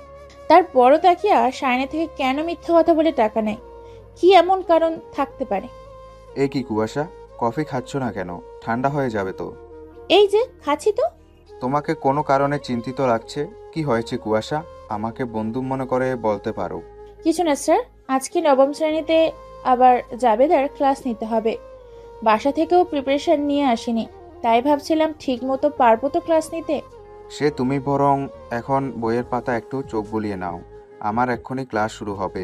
আসছি আমি, বাই। ঠিক আছে স্যার। মিনহাজ স্যারের সাথে কথা বলতে বলতে টেবিলের অপর সাইডে কখন যে ফাঁকা হয়ে গেছে বুঝতে পারিনি। ওহ শিট, সাপুরে বিন বাজানোর আগেই সাপ হাত থেকে ছাড়া হয়ে গেল। কোনো ব্যাপার না, গর্ত করে কিভাবে সাপ বের করতে হয় এই কুয়াশার খুব ভালো করেই জানা আছে। ক্যাশ কাউন্টারে বিল পেমেন্ট করতে গিয়ে শুনি মিনহাজ স্যার বিল পরিশোধ করে দিয়েছে। আচ্ছা আঙ্কেল, 4 নম্বর টেবিলে যারা বসেছিল আপনি কি তাদের চিনেন? আমি তো খেয়াল করিনি মা। আচ্ছা তুমি 2 মিনিট অপেক্ষা করো, আমি সিসি ক্যামেরা চেক করে বলছি। ঠিক আছে আঙ্কেল। মা, এই মেয়েটার নাম তাকিয়া, আর সাথে ওর হাজব্যান্ড রিয়ান। কিছুদিন আগে ওদের বিয়ে হয়েছে। তাকিয়ার বাবা আমার পরিচিত, আমিও উপস্থিত ছিলাম ওদের বিয়েতে। ঠিক আছে আঙ্কেল, ধন্যবাদ। ক্যান্টিন থেকে বেরিয়ে সোজা ক্লাসে চলে আসলাম, কিন্তু মনোযোগ দিতে পারছি না। তাকিয়ার ব্যাপারটা আমার মস্তিষ্কে গেঁথে গেছে। আমি ভেবেছিলাম সাধারণ সাপ হবে, কিন্তু এখন তো দেখছি সাংঘাতিক কাল লাগিনি। তাজা একটা বর থাকতেও আমার ভুলাভালা জুনিয়র বরের থেকে টাকা হাতিয়ে নিচ্ছে। ব্যাপার কেমন একফুল দোমালি টাইপের হয়ে গেল। তাকিয়ার ব্যাপারটা নিয়ে ছক করছিলাম, এরই মধ্যে স্টুডেন্টরা বলে উঠল, ম্যাম, আমরা জাবেদার ডেবিট ক্রেডিট হিসাবটা কিভাবে নির্ণয়ন করব বুঝতে পারছি না। সমস্যা নেই, আমি বুঝিয়ে দিচ্ছি। হিসাব 5 প্রকার, এইটা নিশ্চয়ই তোমরা জানো। জি ম্যাম। 5 প্রকার হিসাব হলো: 1 সম্পদ, 2 দায়, 3 মালিকানার সত্ত্ব, 4 আয়, 5 ব্যয়। এর মধ্যে সম্পদ আর ব্যয় বৃদ্ধি পেলে ডেবিট আর হ্রাস পেলে ক্রেডিট। অপরদিকে দায় মালিকানার সত্ত্ব আয় বৃদ্ধি পেলে ক্রেডিট আর হ্রাস পেলে ডেবিট। যেমন একটা উদাহরণ দিই, নগদ 10,000 টাকা দিয়ে একটা আলমারি ক্রয় করা হলো। এইখানে আলমারি ক্রয় করার ফলে আমাদের সম্পদ বৃদ্ধি পেয়েছে আর নগদ অর্থ হ্রাস পেয়েছে। তাহলে আমাদের জাবেদা হবে সম্পদ বৃদ্ধি পাওয়ার জন্য আলমারি হিসাবে ডেবিট, আর নগদ অর্থ কমে যাওয়ার জন্য নগদার হিসাব ক্রেডিট। অন্য একটা উদাহরণ দিই, কামালের নিকট নগদে বিক্রয় 5,000 টাকা। এখানে নগদে বিক্রয় করার ফলে নগদ টাকা বৃদ্ধি পেয়েছে আর বিক্রয় করার ফলে আয় বৃদ্ধি পেয়েছে। তাহলে এইখানে জাবেদা হবে নগদ টাকা বৃদ্ধির কারণে নগদান হিসাবে ডেবিট, অপরদিকে আয় বৃদ্ধি পাওয়ার কারণে বিক্রয় হিসাবে ক্রেডিট। এই একই নিয়মে সব জাবেদা করতে হবে। আগে বুঝতে হবে কোন হিসেবটা বৃদ্ধি পেয়েছে আর কোনটা হ্রাস পেয়েছে। আশা করি তোমরা বুঝতে পেরেছ। জি ম্যাম, পারবো আমরা। লাঞ্চের পর আরও 2টা ক্লাস শেষ করে আমি আম্মু বাসায় ফিরে এলাম। রুমে এসে দেখি সায়ান ল্যাপটপ নিয়ে কাজ করছে। সায়ান, আমার জন্য 1 গ্লাস ঠান্ডার শরবত নিয়ে আসো তো, খুব ক্লান্ত লাগছে। একটু তাড়াতাড়ি যাও, আমি ততক্ষণে ফ্রেশ হয়ে আসি। আমাকে বলছো?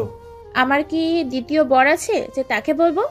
আমি নিজে কখনো জগ থেকে গ্লাসে পানি ঢেলে খাই না, আর তোমাকে আমি শরবত করে এনে খাওয়াবো? How funny. সায়ান, তোমাকে কিছু দেখানোর আছে আমার। আমার কিছু দেখা লাগবে না সিনিয়র বেবি। তোমার কিছু দেখানো মানেই আমার মান সম্মান নিয়ে টানাটানি করা। তার থেকে বরং আমি তোমার জন্য শরবত করে নিয়ে আসছি। এই তো বউয়ের বাধ্য গুলুমুলু বর একটা, গাল টেনে দিয়ে বললাম। এই একদম আমার গাল টানবে না, বিরক্ত লাগে এটা আমার। আমার সেই ছোটবেলার অভ্যেস, বাচ্চাদের দেখলেই গান টানতে না পারলে ভালো লাগে না। এইটাকে আদর করা বলে, বুঝলে? লাগবে না আমার এমন আদরের। ঠিক আছে, তুমি তাড়াতাড়ি শরবত নিয়ে আসো। ফ্রেশ হয়ে এসে দেখি সায়ন সত্যি সত্যি শরবত নিয়ে আসছে। এই নাও তোমার শরবত। এখন আবার মুখে তুলে খাইয়ে দিতে বলো না জানো। অবশ্য তুমি চাইলে দিতে পারো, আমি কিছু মনে করব না। তুমি ভেবো না সিনিয়র বেবি, আমি তোমাকে ভালোবেসে শরবত করে নিয়ে আসছি। শুধুমাত্র ভিডিওটার জন্য ব্ল্যাকমেইলের শিকার হয়ে আমাকে এত কিছু করতে হচ্ছে। তোমার মতো কত ঘাড়তালা পোলাপাইন এক চুটকিতে সোজা করে দিয়েছি, আর তুমি কিনা বাসর রাতে আমার গলে ছুরি চালিয়ে দিয়েছিলে। সত্যি সায়ান, তোমার সাহসের প্রশংসা করতে হয়। তুমি যার কারণেই আমার গলায় ছুরি ধরেছিলে, তোমার সেই লেখিকা গার্লফ্রেন্ড যে বিবাহিত, তুমি কি জানো? তাকিয়ার বিয়ের কথা জানার পরেও সায়ানের মধ্যে কোনো প্রতিক্রিয়া লক্ষ্য করা গেল না। আমি তো ভেবেছিলাম হয়তো গার্লফ্রেন্ডের বিয়ের সংবাদে বেচারা কান্নাকাটি করে রুমের মধ্যে হাঁটু পানি বানিয়ে দিবে, বাট সেই রকম কিছুই হলো না। তুমি কিভাবে জানলে? আর তুমি যে সত্য কথা বলছো তারও তো কোনো প্রুফ নেই। প্রুফ আছে সায়ান, এটা তো কাঁচা খেলোয়াড় আমি নই। আমি জানতাম মুখের কথাই তুমি বিশ্বাস করবে না, তাই প্রমাণ সঙ্গে করেই নিয়ে আসছি। Look at the phone. প্রথমত, স্বামী স্ত্রী না হলে কখনো কেউ এইভাবে চিপকে থাকবে না। আর দ্বিতীয়ত, এই রেকর্ডে যা আমি ক্যাশ কাউন্টারে আঙ্কেলের মুখে শুনেছি। দেখো সায়ান, অনেক হয়েছে, আর নয়। তোমাকে আমি বারবার বলেছি তাকিয়া ভালো মেয়ে নয়, ওর থেকে ফিরে আসো প্লিজ। আমি বলছি না আমাকে ভালোবাসার জন্য, স্ত্রীর মর্যাদা দেওয়ার জন্য। তুমি তাকিয়ার থেকে ফিরে আসো, এইসবের কোনো প্রয়োজন নেই আমার। তবুও তুমি তাকিয়ার থেকে ফিরে আসো, এইটা শুধু আমার একার নয়, আম্মুরও অনুরোধ। সরি, আমি তোমাদের অনুরোধ রাখতে পারবো না। আমি চাইলেও তাকিয়া আমাকে মুক্তি দেবে না। আমার যে তাকিয়ার কাছে হাত পা বাঁধা রয়েছে। কেন সায়ান? চুপ করে থেকো না সায়ান, আমি কিছু জিজ্ঞেস করছি। আমি বলতে পারবো না সিনিয়র বেবি। চুপ করে থাকা কোনো সমস্যার সমাধান নয়। তোমার জন্য প্রতিনিয়ত আম্মু কষ্ট পাচ্ছে, আমি চোখের সামনে আমার কষ্ট সহ্য করতে পারবো না। তুমি প্লিজ বলো সায়ান। এরপর সায়ান যা বলল তা শোনার জন্য আমি মোটেও প্রস্তুত ছিলাম না। তাকিয়ার সত্য উদ্ধারণ করতে এসে যে এত বড় একটা সত্যের মুখোমুখি হতে হবে আমি কখনো ভাবিনি। আজ থেকে 8 বছর আগের ঘটনা। আমি তখন নতুন নতুন ড্রাইভিং শিখেছি। ডিসেম্বরে আমার পরীক্ষা শেষ করে আমরা ফ্রেন্ড সার্কেলের সবাই মিলে গ্রামে ঘুরতে যাই, আমার দাদু বাড়ি। আমাদের ফ্রেন্ড সার্কেলে তাকিয়া সহ আরও 2টা মেয়ে ছিল। গ্রামের পরিবেশ আসলে ভিন্ন। আমরা শহরে 4 দেয়ালের বন্দি থেকে সেই ভিন্নতা অনুভব করতে পারি না। গ্রামে ভোরবেলার পাখির কিচিরমিচির শব্দ, দূর থেকে মক্তবের বাচ্চাদের কোরআন তেলাওয়াতের মধুর কণ্ঠে ঘুম ভেঙে যায়। শহরের মতো গ্রামে ঝর্ণা নেই, আছে পুকুর, যেখানে মুক্ত হাসির মতো সাঁতরে বেড়ানো যায়। গ্রামে বিদ্যুতের আনাগোনা নেই, আছে আকাশ ভরা জ্যোৎস্না। আর রান্নার কথা না বললেই নয়, এইখানে মাটির উনুনে রান্না করা হয়, যার স্বাদ শহরের গ্যাসের চুলার রান্না করা খাবারের স্বাদকে হার মানিয়ে দেয়। এইভাবে মজার মজার খাবার, গ্রামীণ পরিবেশ, হাসি ঠাট্টা, মজা খুনসুটিতে কখন যে গ্রাম থেকে বিদায় নেওয়ার সময় হয়ে যায় বুঝতে পারিনি। গ্রাম থেকে সাধারণ ঘোল পাওয়া যায়, যা অনেকটা নেশা জাতীয়। গ্রাম থেকে ফেরার পথে আমরা সবাই মজার চলে ঘোল খাই, যা আমার জীবনের সবচেয়ে বড় ভুল ছিল। সেই ভুল প্রতিনিয়ত করে করে খাচ্ছে আমাকে। দিন শেষে আমার মনে হয় আমি অপরাধী, আমার অপরাধের কোনো ক্ষমা নেই। এইটুকু বলেই সায়ান গ্লাসে রাখা শরবত খেয়ে নিল। আমি স্পষ্ট বুঝতে পারছি সায়ানের কণ্ঠ কেঁপে উঠছে। তারপর কি হলো? তুমি কি এমন করলে? তার জন্য নিজের কাছে নিজেই অপরাধী হয়ে আছো? খুন মানে কি? মানে আমি খুন করেছি। হ্যাঁ, আমি একটা খুনি। আমার জন্য 2টা প্রাণ শেষ হয়ে গিয়েছে। আর সেই খুনের ঘটনা ধামাচাপা দিতেই তাকে আমাকে ব্ল্যাকমেল করে আমার থেকে টাকা নেয়। সায়ান প্লিজ, হেয়ালি না করে বলো তোমায় কি হয়েছিল। ঘোল খাওয়ার কারণে আমার মধ্যে অনেকটা নেশার প্রভাবিত হয়। শহরের মধ্যে প্রবেশ করতেই ফ্রেন্ড সার্কেলের সবাই যার যার গন্তব্যের স্থলে নেমে যায়। আর তাকিয়ার বাসা আমার বাসার কাছাকাছি হওয়ায় তাকিয়া থেকে যায়। গাড়ি চলছিল আপন গতিতে। হঠাৎ আমার মাথা ঘুরতে শুরু করে, চোখ মুখ ঝাপসা হয়ে আসে।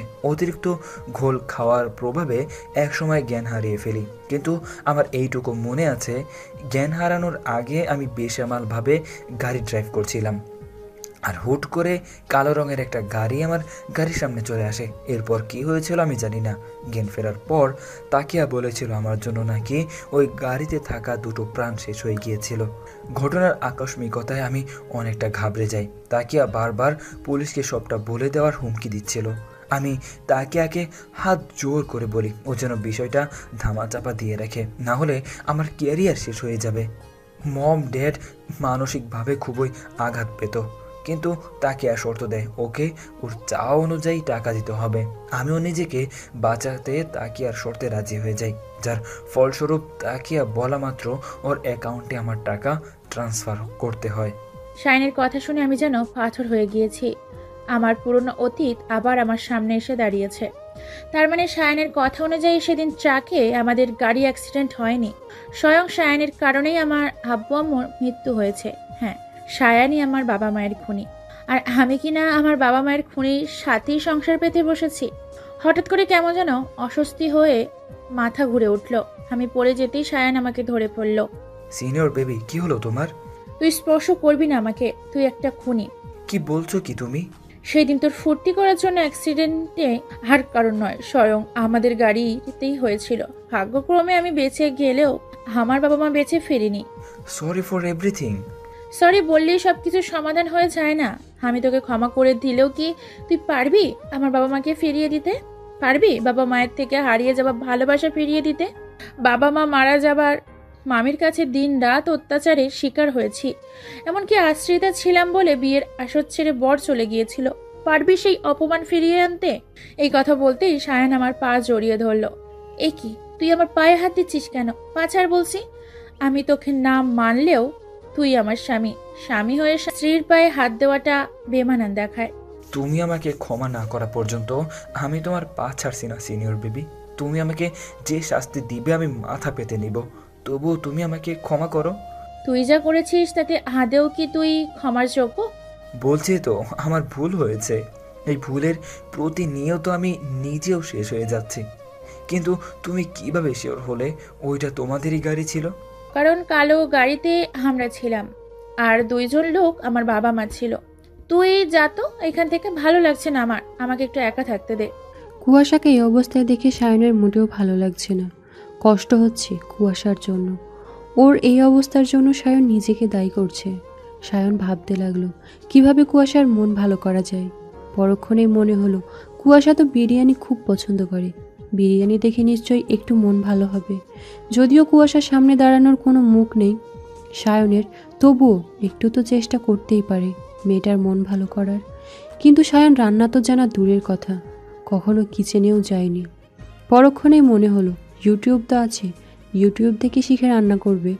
কিন্তু কথায় আছে না, অভাগা যেই দিকে যায় সেই দিকেই জল শুকিয়ে যায়। সায়নেরও অবস্থা হয়েছে এমন। ইউটিউবে ভিডিও প্লে করতে গিয়ে বুঝতে পারলো কারেন্ট নেই, যার কারণে ভিডিও প্লে হচ্ছে না। বেচারা কি করবে বুঝতে না পেরে তার মমের কাছে গিয়ে জিজ্ঞেস করলো, মম, বিরিয়ানি কিভাবে রান্না করতে হয়? কেন, তুই জেনে কি করবি? রান্না করব। সিরিয়াসলি? এত প্রশ্ন কেন করছো? বললে বলো, না বললে নাই। আরে এত রেগে যাচ্ছিস কেন? তোর যে বিরিয়ানি খেতে মন চাইছে আমাকে বলতে পারতি, আমি রান্না করে দিতাম। আমি খাওয়ার জন্য রান্না করছি না। তাহলে কার জন্য রান্না করতে চাচ্ছিস? তাকিয়ার জন্য? না, তোমার একমাত্র সিনিয়র বৌমার জন্য। মানে কি, আমি ঠিক শুনছি তো? হ্যাঁ মম, জোর করে বিয়ে দিয়েছো সিনিয়র একটা বেবির সাথে, যে কিনা শ্রেয়াস আবরার শায়ানকে নাকে দড়ি দিয়ে ঘোরাচ্ছে। এখন আবার তার পুরনো কথা মনে করে মন খারাপ হয়েছে, তাই তার মন ভালো করার জন্য আমার এই শুকনো প্রচেষ্টা। আচ্ছা ঠিক আছে, আমি বলছি, তুই নোট করে নে। ঠিক আছে মম। অবশেষে দীর্ঘ প্রচেষ্টার পর সায়ন সক্ষম হলো বিরিয়ানি রান্না করতে। একটা প্লেটে বিরিয়ানি, ডিম, সালাদ সাজিয়ে রুমে নিয়ে এলো। রুমে এসে দেখে কুয়াশা শুয়ে আছে। সিনিয়র বেবি, আবার কেন এসেছিস? খুব তো কান্নাকাটি করলে, এবার উঠো তো। তুই আমার সামনে আসবি না সায়ান। যতবার তুই আমার সামনে আসবি ততবার আমার বাবা মায়ের চেহারা আমার চোখের সামনে ভেসে উঠবে, আর আমার ততবারই মনে হবে তুই একটা খুনি, আমি একটা খুনির বউ। তুমি আমাকে যা মন চাই বলো, তবুও উঠে দেখো তোমার জন্য কি নিয়ে আসছি। কুয়াশা উঠে সায়নের হাতের দিকে তাকিয়ে সায়নের গালে ঠাস ঠাস করে চর বসিয়ে দিল। মারলে কেন সিনিয়র বেবি?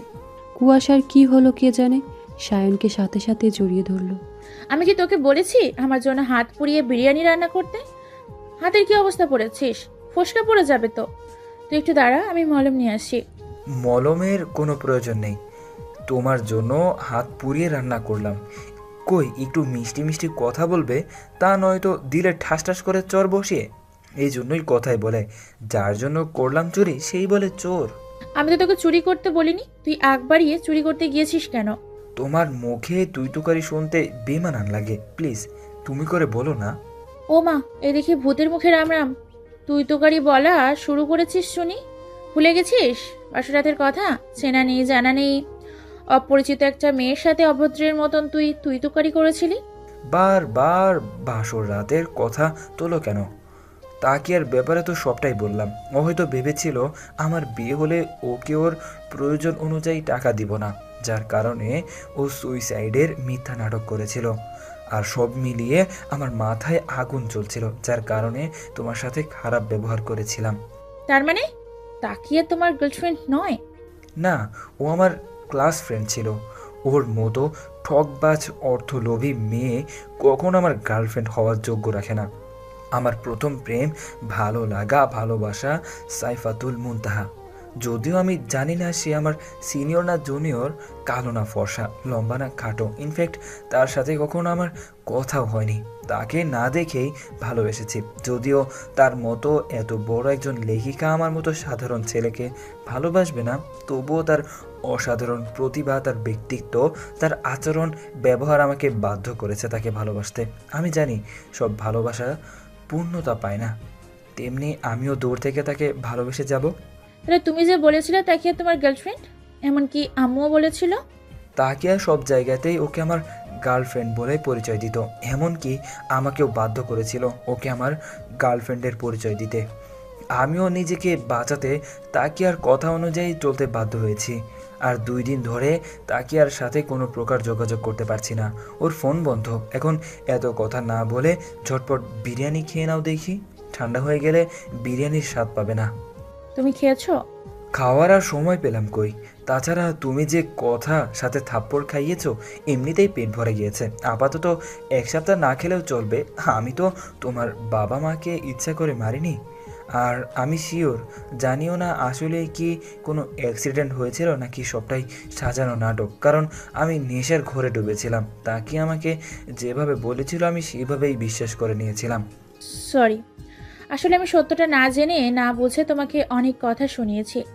আমার প্রথম থেকেই সন্দেহ ছিল আমার বাবা মায়ের মৃত্যুর অ্যাক্সিডেন্ট হয়নি, তাদেরকে পরিকল্পনাভাবে খুন করা হয়েছে। আর আমার ধারণাটাই সত্যি হয়েছে। সেদিন তোমার গাড়িতে আমার বাবা মায়ের অ্যাক্সিডেন্ট হয়নি।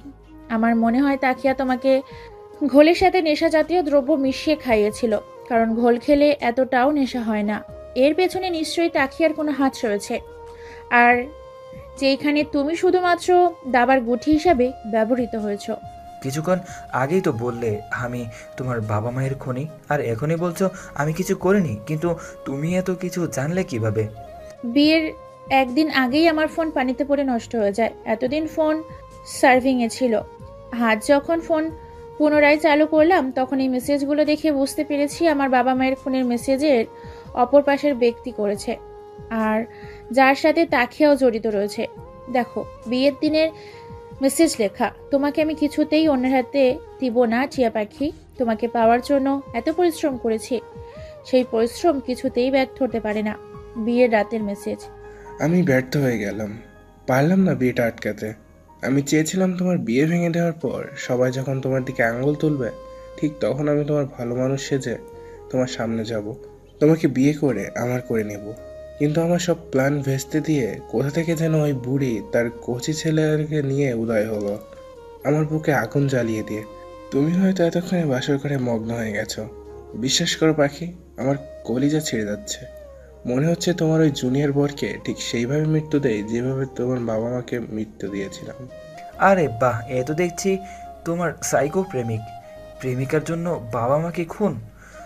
ভাবা যায় কত ভালোবাসে তোমাকে। এই কি সিনিয়র বেবি, তুমি কান্না করছো কেন? আমি তো মজা করছিলাম। দেখো, যা হবার তা তো হয়ে গিয়েছে। আমরা এখন চাইলেও আঙ্কেল আন্টিকে ফিরিয়ে নিয়ে আসতে পারবো না, কিন্তু আঙ্কেল আন্টির খুনিকে বের করে ঠিক শাস্তি দিতে পারবো। তুমি চিন্তা করো না সিনিয়র বেবি, আমি আছি তোমার সাথে। আর তাকিয়ার সাথেও আমার অনেক বোঝা পড়ার বাকি আছে। এখন ঝটপট চোখের পানি মুছে তাড়াতাড়ি খেয়ে নাও তো। তুমিও তো খাওনি, আর হাতে যা অবস্থা মনে তো হয় না যে হাত দিয়ে খেতে পারবে। হ্যাঁ করো, আমি খাইয়ে দিই। খাওয়া দাওয়া শেষ করে সায়ান কল আসায় সায়ান বাইরে চলে আসে, আর কুয়াশা আম্মুর রুমে গিয়ে স্কুলের বিষয়ে আলোচনা করতে লাগলো। রাতে ঘুমাতে এসে কুয়াশা দেখলো সায়ান সোফায় ঘুমানোর প্রস্তুতি নিচ্ছে।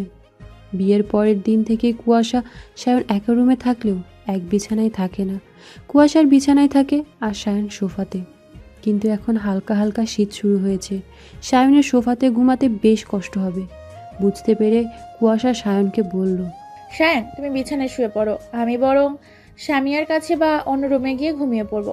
এত বড় একটা বিছানা থাকতে তুমি অন্য রুমে কেন যাবে সিনিয়র বেবি? তুমি যদি চাও আমরা বেড শেয়ার করতেই পারি। Are you sure? ইয়া। ফ্রিতে সার্কাস দেখতে হবে না তো? একদমই না, আজকে ট্রাউজার পরেছি, সো সার্কাস দেখানোর কোনো চান্সই নেই। ঠিক আছে, তুমি শুয়ে পড়ো। আগামীকাল আমার ফিনান্স ক্লাস আছে। আমি বইয়ের পাথে একটু চোখ বুলিয়ে নিয়ে তারপর ঘুমাতে যাব। ঠিক আছে, গুড নাইট সিনিয়র বেবি। এই দাঁড়িয়ে যাও। আবার কি হলো সিনিয়র বেবি? তুমি যে শুতে যাচ্ছ, মশারি কে টানাবে? এতদিন তো তুমি টানিয়েছো, তাহলে আজ প্রশ্ন উঠছে কেন? এতদিন আমি বিছানায় একা ছিলাম, তাই মশারিও আমি টানিয়েছি। আজকে থেকে যেহেতু তুমিও থাকবে, তাই সপ্তাহে 4 দিন আমি মশারি টানাবো, আর বাকি 3 দিন তুমি টানাবে। সো তাড়াতাড়ি মশারি টানিয়ে শুয়ে পড়ো। আর হ্যাঁ, তোমার মুখে যেন আর কখনো সাইফাতুন মুনতাহা নাম না শুনি। বিয়ে হয়েছে, এখন নজর ঠিক করতে শিখো প্রিয়। আমি নজর ঠিক করব আর তুমি ওই সাইকোর সাথে ইটিশ পিটিশ করবে, তাই তো?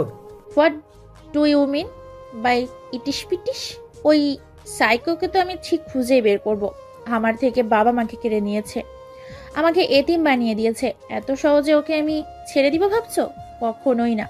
কুয়াশা সবে ফিলাংসিন বইতে চোখ বুলিয়েছে, হঠাৎ মেসেজের টুং শব্দে ধ্যান ভেঙে গেল। সেই সাইকোর নাম্বার থেকে একটা মেসেজ আর একটা ছবি এসেছে। ছবিটা স্পষ্ট দেখা যাচ্ছে না।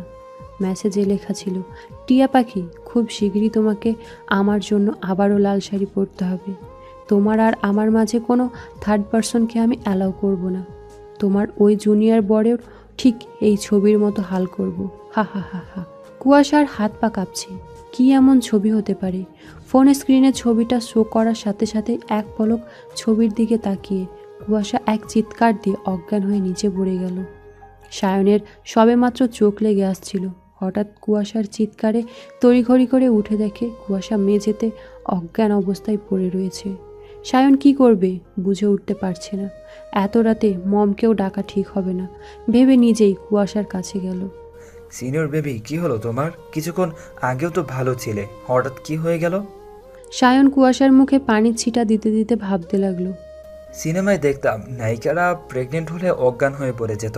ও মাই গড, তার মানে কি সিনিয়র বেবি প্রেগনেন্ট হয়ে গেল? সায়নের এমন আকাশকুসুম ভাবনার মধ্যে কুয়াশার জ্ঞান ফিরল।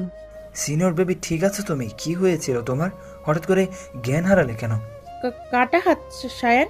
কিসের কাটা হাত আর কোথায়? এই সাইকো একটা কাটা হাতের ছবি পাঠিয়েছে, আর ওই কাটা হাত আর কারণ নয়, স্বয়ং আমার আম্মুর। আম্মুর অনামিকা আঙুলে যে আংটিটা দেখছো, এইটা আমার জন্মানোর টাকা দিয়ে আম্মু আব্বুর বিবাহবার্ষিকীতে আমি আম্মুকে গিফট করেছিলাম।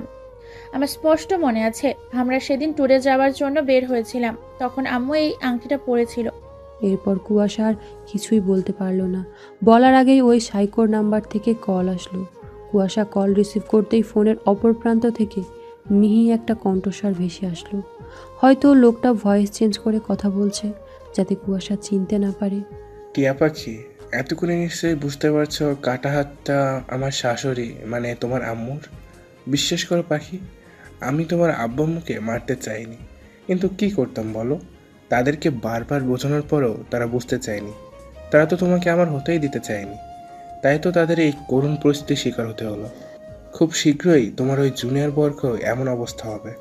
তোমার আর আমার মাঝে যে আসবে তার ঠিক এই অবস্থা হবে। কে আপনি? কাপুরুষের মতো লুকিয়ে রেখেছেন কেন? সাহস থাকলে সামনে এসে চোখে চোখ রেখে কথা বলুন। আমিও আপনার সাহস দেখতে চাই। উপস পাখি, তোমার সেই রাগ যে ঠিকই আগের মতো আছে। আসবো তো পাখি, খুব শীঘ্রই তোমার সামনে আসবো, তবে বিয়ের শেরওয়ানি মাথায় পাগড়ি পরে। কিন্তু তার আগে তোমার জুনিয়র বরকে তার নির্দিষ্ট জায়গায় পৌঁছে দিতে হবে তো। তোর ইচ্ছাহ কখনো পূরণ হবে না।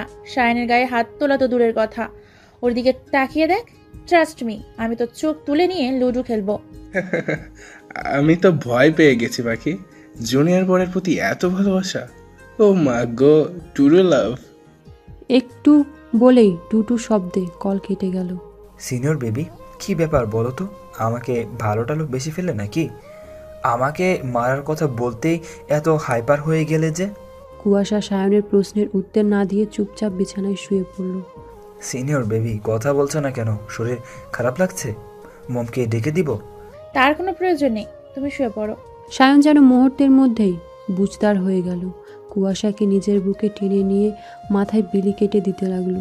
কুয়াশাও বাচ্চাদের মতো সায়নের বুকে গুটিসুটি মেরে পড়ে রইল। নিজের থেকে 2 বছরের জুনিয়র ছেলের বুকে তার পরম শান্তির জায়গা, একমাত্র আশ্রয়স্থল মনে হচ্ছে। কেটে গেল 2 মাস। এই 2 মাসে সায়নের সাথে কুয়াশার সম্পর্ক একটু স্বাভাবিক হয়েছে। সায়ন সব সময় চাই কুয়াশাকে হাসি খুশি দেখতে, তাকে হুটহাট ফুচকা বিরিয়ানি রান্না করে সারপ্রাইজ দিতে। কুয়াশাও চাইছে অন্য 5টা দম্পতির মতো স্বাভাবিকভাবে সম্পর্ক করে সংসার করতে। কিন্তু যতবারই সায়নের সাথে স্বাভাবিক হতে যায় ততবারই সায়নকে হারানোর ভয় জেগে বসে। ওই সাইকোটাকে 2 মাসে 1000 বার চেষ্টা করেছে খোঁজার, কিন্তু ফলাফল শূন্য। খুবই চতুর একটা লোক ওই সাইকোটা। যে নাম্বার দিয়ে কুয়াশাকে ফোন করে মেসেজ করে সেই সিম কার্ডটা রেজিস্ট্রেশন করা না, যার কারণে লোকেশনও স্ট্রেট করা যাচ্ছে না। তবুও কুয়াশা সায়নের চেষ্টা করছে খুব শীঘ্রই সাইকোটার পর্ব শেষ করে তাদের অপূর্ণ ভালোবাসায় পূর্ণতা দেওয়ার। হ্যাঁ, সায়ান কুয়াশা দুজনকে এই 2 মাসে ভালোবেসে ফেলেছে। একে অপরের প্রতি কেয়ারিং, মজা, খুনসুটি, ঝগড়ার মাঝে কখন যে দুজন দুজনকে ভালোবেসে ফেলেছে কেউই বুঝতে পারেনি। কিন্তু কোনো এক অজানা কারণে কেউ কাউকে তাদের ভালোবাসার কথা জানাতে পারছে না। ডিসেম্বর মাসে শুরু হয়েছে, সেই সাথে শুরু হয়েছে কুয়াশার স্কুলের পরীক্ষা। আজ কুয়াশার পরীক্ষার হলে ডিউটি রয়েছে। আম্মুর একটু শরীর খারাপ থাকার কারণে কুয়াশা ফজরের নামাজ শেষ করেই কিচেনে চলে গিয়েছে সকালের নাস্তা রেডি করার জন্য। অবশ্য স্বামীরাও এসেছে কুয়াশাকে রান্নার কাজে হেল্প করার জন্য। কারো মুখে কোনো কথা নেই, দুজন দুজনের মতো কাজ করছে। নীরবতা ভেঙে স্বামীরা বলল, আপু একটা কথা বলবো? হ্যাঁ বলো। আই এম ইন লাভ আপু। হোয়াট? এইটুকু বয়সেই লাভ? তো কে সেই ভাগ্যবান পুরুষ যে কিনা এতটুকু বয়সেই আমার ননদের মন হরণ করে নিল? Minhaj sir. Are you mad? Minhaj sir আর তোমার বয়সের পার্থক্য জানো? ভালোবাসা কখনো বয়স দেখে হয় না আপু। ভাইয়াও তো তোমার 2 বছরের জুনিয়র, কিন্তু আমি তোমার চোখে ভাইয়ার জন্য অসীম ভালোবাসা দেখেছি। আমার সাথে তোমার তুলনা কেন করছো সামিরা? মিনহাজ স্যার তোমার টিচার হয়। তুমি কিভাবে পারলে ছাত্রী হয়ে টিচারের প্রেমে পড়তে? তাছাড়া আম্মু কখনো এই সম্পর্কে মেনে নিবে না। এখনো স্কুলের শাশুড়ি, জামাই, বৌমা ব্যাপারটা কেমন দৃষ্টিকটু দেখায় না? আম্মু তো কিছুদিন পরেই অবসরে চলে যাবে। আমারও এসএসসি পরীক্ষা শেষ হলে আমি এই স্কুল থেকে চলে আসব। তখন তো আমাদের টিচার স্টুডেন্ট সম্পর্ক থাকবে না। আমি তো তোমার কাছে এতদিন কিছুই চাইনি। প্লিজ আপু, আমার এই চাওয়াটুকু পূরণ করো। ঠিক আছে, আমি দেখছি কি করা যায়। লাভ ইউ আপু। Love you too. কুয়াশা রান্নার পর্ব শেষ করে সকাল সকাল নাস্তা সেরে স্কুলে যাওয়ার জন্য রেডি হচ্ছে। এমন সময় সায়ান এসে কুয়াশাকে পেছন থেকে জড়িয়ে ধরে। ব্যাপারটা কুয়াশা এনজয় করলেও সায়ানকে বুঝতে দেয় না। গরম চোখে বলল, শায়ান, কি শুরু করেছো? দেখছো তো রেডি হচ্ছি। ইদানিং তোমার খুব সাহস বেড়েছে, তাই না? আমি যে তোমার সিনিয়র, এইটা কি ভুলে গিয়েছো? সিনিয়র হও বা জুনিয়র হও, তুমি আমার বিয়ে করা বউ। আমার অধিকার আছে তোমাকে হাক করার। আমি আমার বউকে হাক করেছি, অন্য কাউকে তো করিনি। কি আর করব বলো? ঘরে এত সুন্দরী বউ দেখলে শুধু আদর করতে মন চায়। অবশ্য তুমি যদি চাও সাইফাতুল মুনতাহাকে পটিয়ে তার সাথে। সায়ান বাকি কথাটুকু সম্পূর্ণ করতে পারল না। তার আগেই কুয়াশা সায়ানের গালে চেপে ধরে বলল, আর একবার যদি তোমার মুখে সাইফাতুন মুনতাহার নাম শুনেছি, তোমার ঠ্যাং ভেঙে রুমে বসিয়ে রাখবো বলে দিলাম। তাহলে ভালোবাসি কথাটা বলে দাও। সব কথা বলে না হৃদয়, কিছু কথা বুঝে নিতে হয়। তাহলে কি ধরে নেব তুমি আমাকে ভালোবাসো সিনিয়র বেবি? কুয়াশা কোনো রেসপন্স না করে স্কুলের উদ্দেশ্যে রওনা দিল। 10টা থেকে পরীক্ষা শুরু হবে, কিন্তু খাতায় ফর্মালিটি পূরণ করার জন্য 9:45 খাতার সময় দেওয়া হয়েছে। যথারীতি 10টা থেকে 1টা পর্যন্ত ডিউটি শেষ করে অনেক ক্লান্ত থাকায় ক্যান্টিনে চলে গেল। কিন্তু কুয়াশা ক্যান্টিনে গিয়ে এতদিন পরে আবার তাকিয়ার দেখা পাবে ভাবতে পারেনি। আর আশ্চর্য করা বিষয় হলো, তাকিয়ার সাথে একটা হুডি পরা লোক রয়েছে। যদিও এখন ডিসেম্বর মাস, তবুও শীতের তেমন তীব্র না।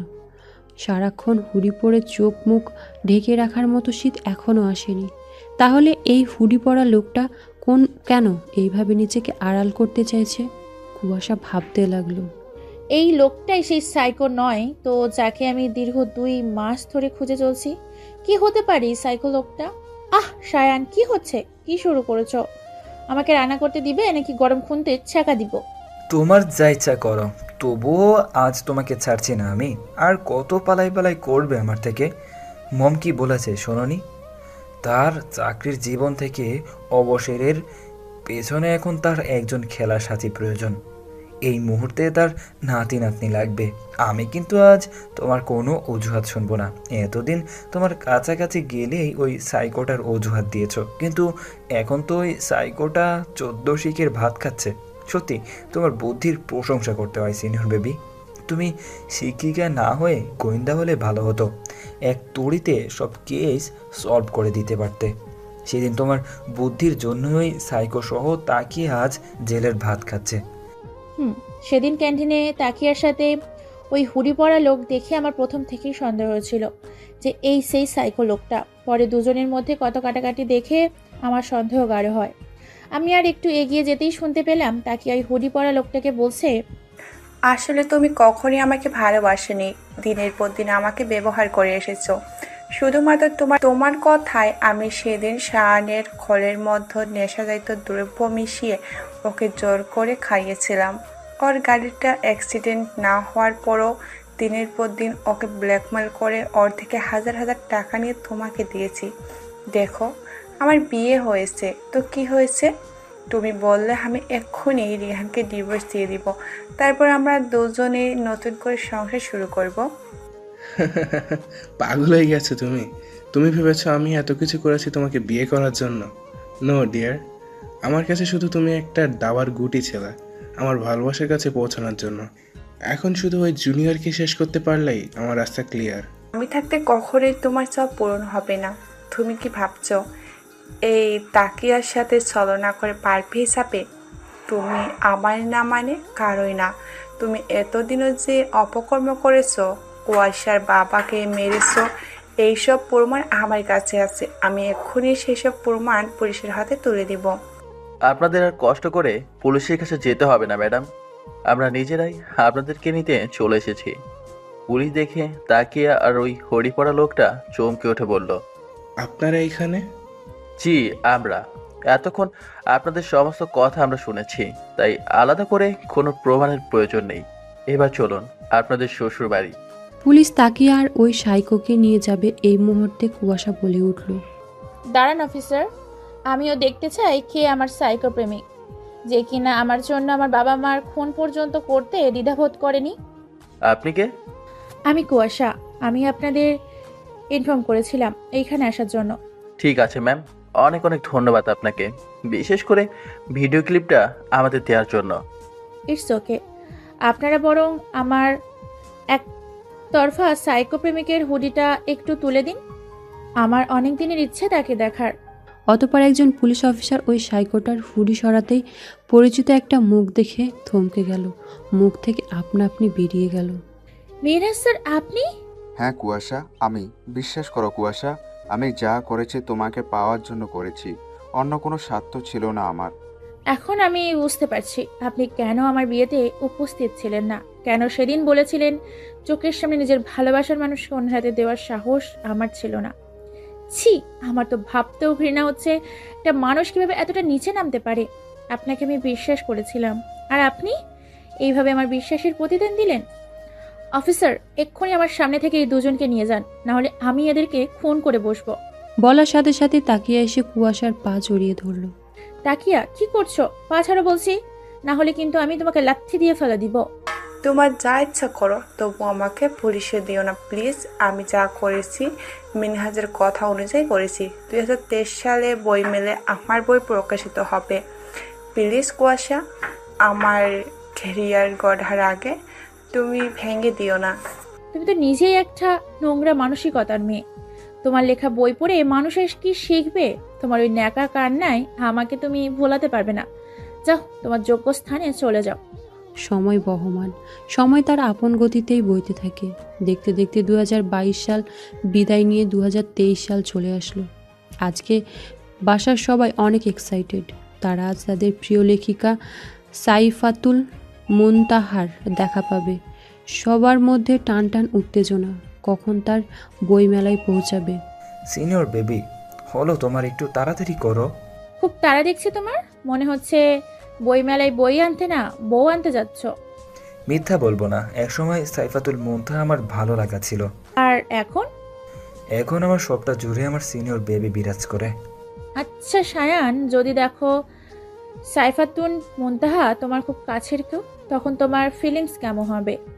জানি না, তুমি চলো তো senior baby, mom dad Samira আমাদের জন্য অপেক্ষা করছে। যাওয়া যাক। বইমেলায় এসে সবাই অধিক আগ্রহে বসে আছে তাদের প্রিয় লেখিকার সাইফাতুল মুন্নাহারকে দেখার জন্য। এরই মধ্যে কুয়াশা নিখোঁজ। সবাই মিলে অনেক খোঁজাখুঁজির পরেও কুয়াশার দেখা মিলছে না। সায়নের হঠাৎ করে সাইফাতুল মুনতাহারের স্টলের দিকে চোখ পড়তেই দেখতে পেল কালো জামদানির শাড়ি পরা একটা মেয়ে সবাই ঘিরে ধরে রয়েছে। মেয়েটাও হাসি মুখে সবাইকে অটোগ্রাফ দিচ্ছে। হঠাৎ করে মেয়েটা পেছনে ফিরতেই সায়ন সহ পরিবারের সবাই চমকে উঠল। ইদানিং কুয়াশার শরীরটা ভালো যাচ্ছে না, কেমন যেন শুকিয়ে গিয়েছে। খাবারে অরুচি, মাথা ব্যথা, বমি বমি ভাব। সব মিলিয়ে সায়নের চিন্তার কোনো শেষ নেই তার সিনিয়র বেবিকে নিয়ে। প্রতিদিন কুয়াশাকে বলছে ডক্টরের কাছে যাওয়ার জন্য, কিন্তু কুয়াশা হয়তো কোনো পরিবর্তন লক্ষ্য করতে পেরে লজ্জায় ডক্টরের কাছে যেতে চাইছে না। কুয়াশার এক কথা, সে ডাক্তারের কাছে যাবে না। এই নিয়ে তাদের মধ্যে একজোট ঝগড়াও হয়ে গিয়েছে। অবশেষে কুয়াশাকে হসপিটালে না নিতে পেরে সায়ন বাসায় ডক্টর নিয়ে এসেছে। ডক্টর এসে কুয়াশার চেক আপ করার পর সায়নকে বলল, কংগ্রেস মিস্টার সায়ন, আপনি বাবা হতে চলেছেন। সায়নের যেন এটা বিশ্বাস হলো না। সে অতি খুশিতে সবার সামনে কুয়াশাকে জড়িয়ে ধরে চুমু দিতে লাগলো। এদিকে ডক্টর সহ সবাই লজ্জা পেয়ে রুম থেকে বেরিয়ে যেতেই কুয়াশা ঝাঁঝালো কণ্ঠে বলে উঠল, পাগল হয়ে গিয়েছো তুমি। সেদিন বইমেলায় ও সবার সামনে এইভাবে আমাকে জড়িয়ে ধরেছিলে, লজ্জায় আমার মাথা কাটা যাচ্ছিল। আশ্চর্য, তুমি আমার বিয়ে করা বউ, জড়িয়ে ধরেছি, চুমু দিয়েছি, এতে লজ্জা পাওয়ার কি আছে? বউ তো আদর সোহাগ করার জন্যই, তাই না?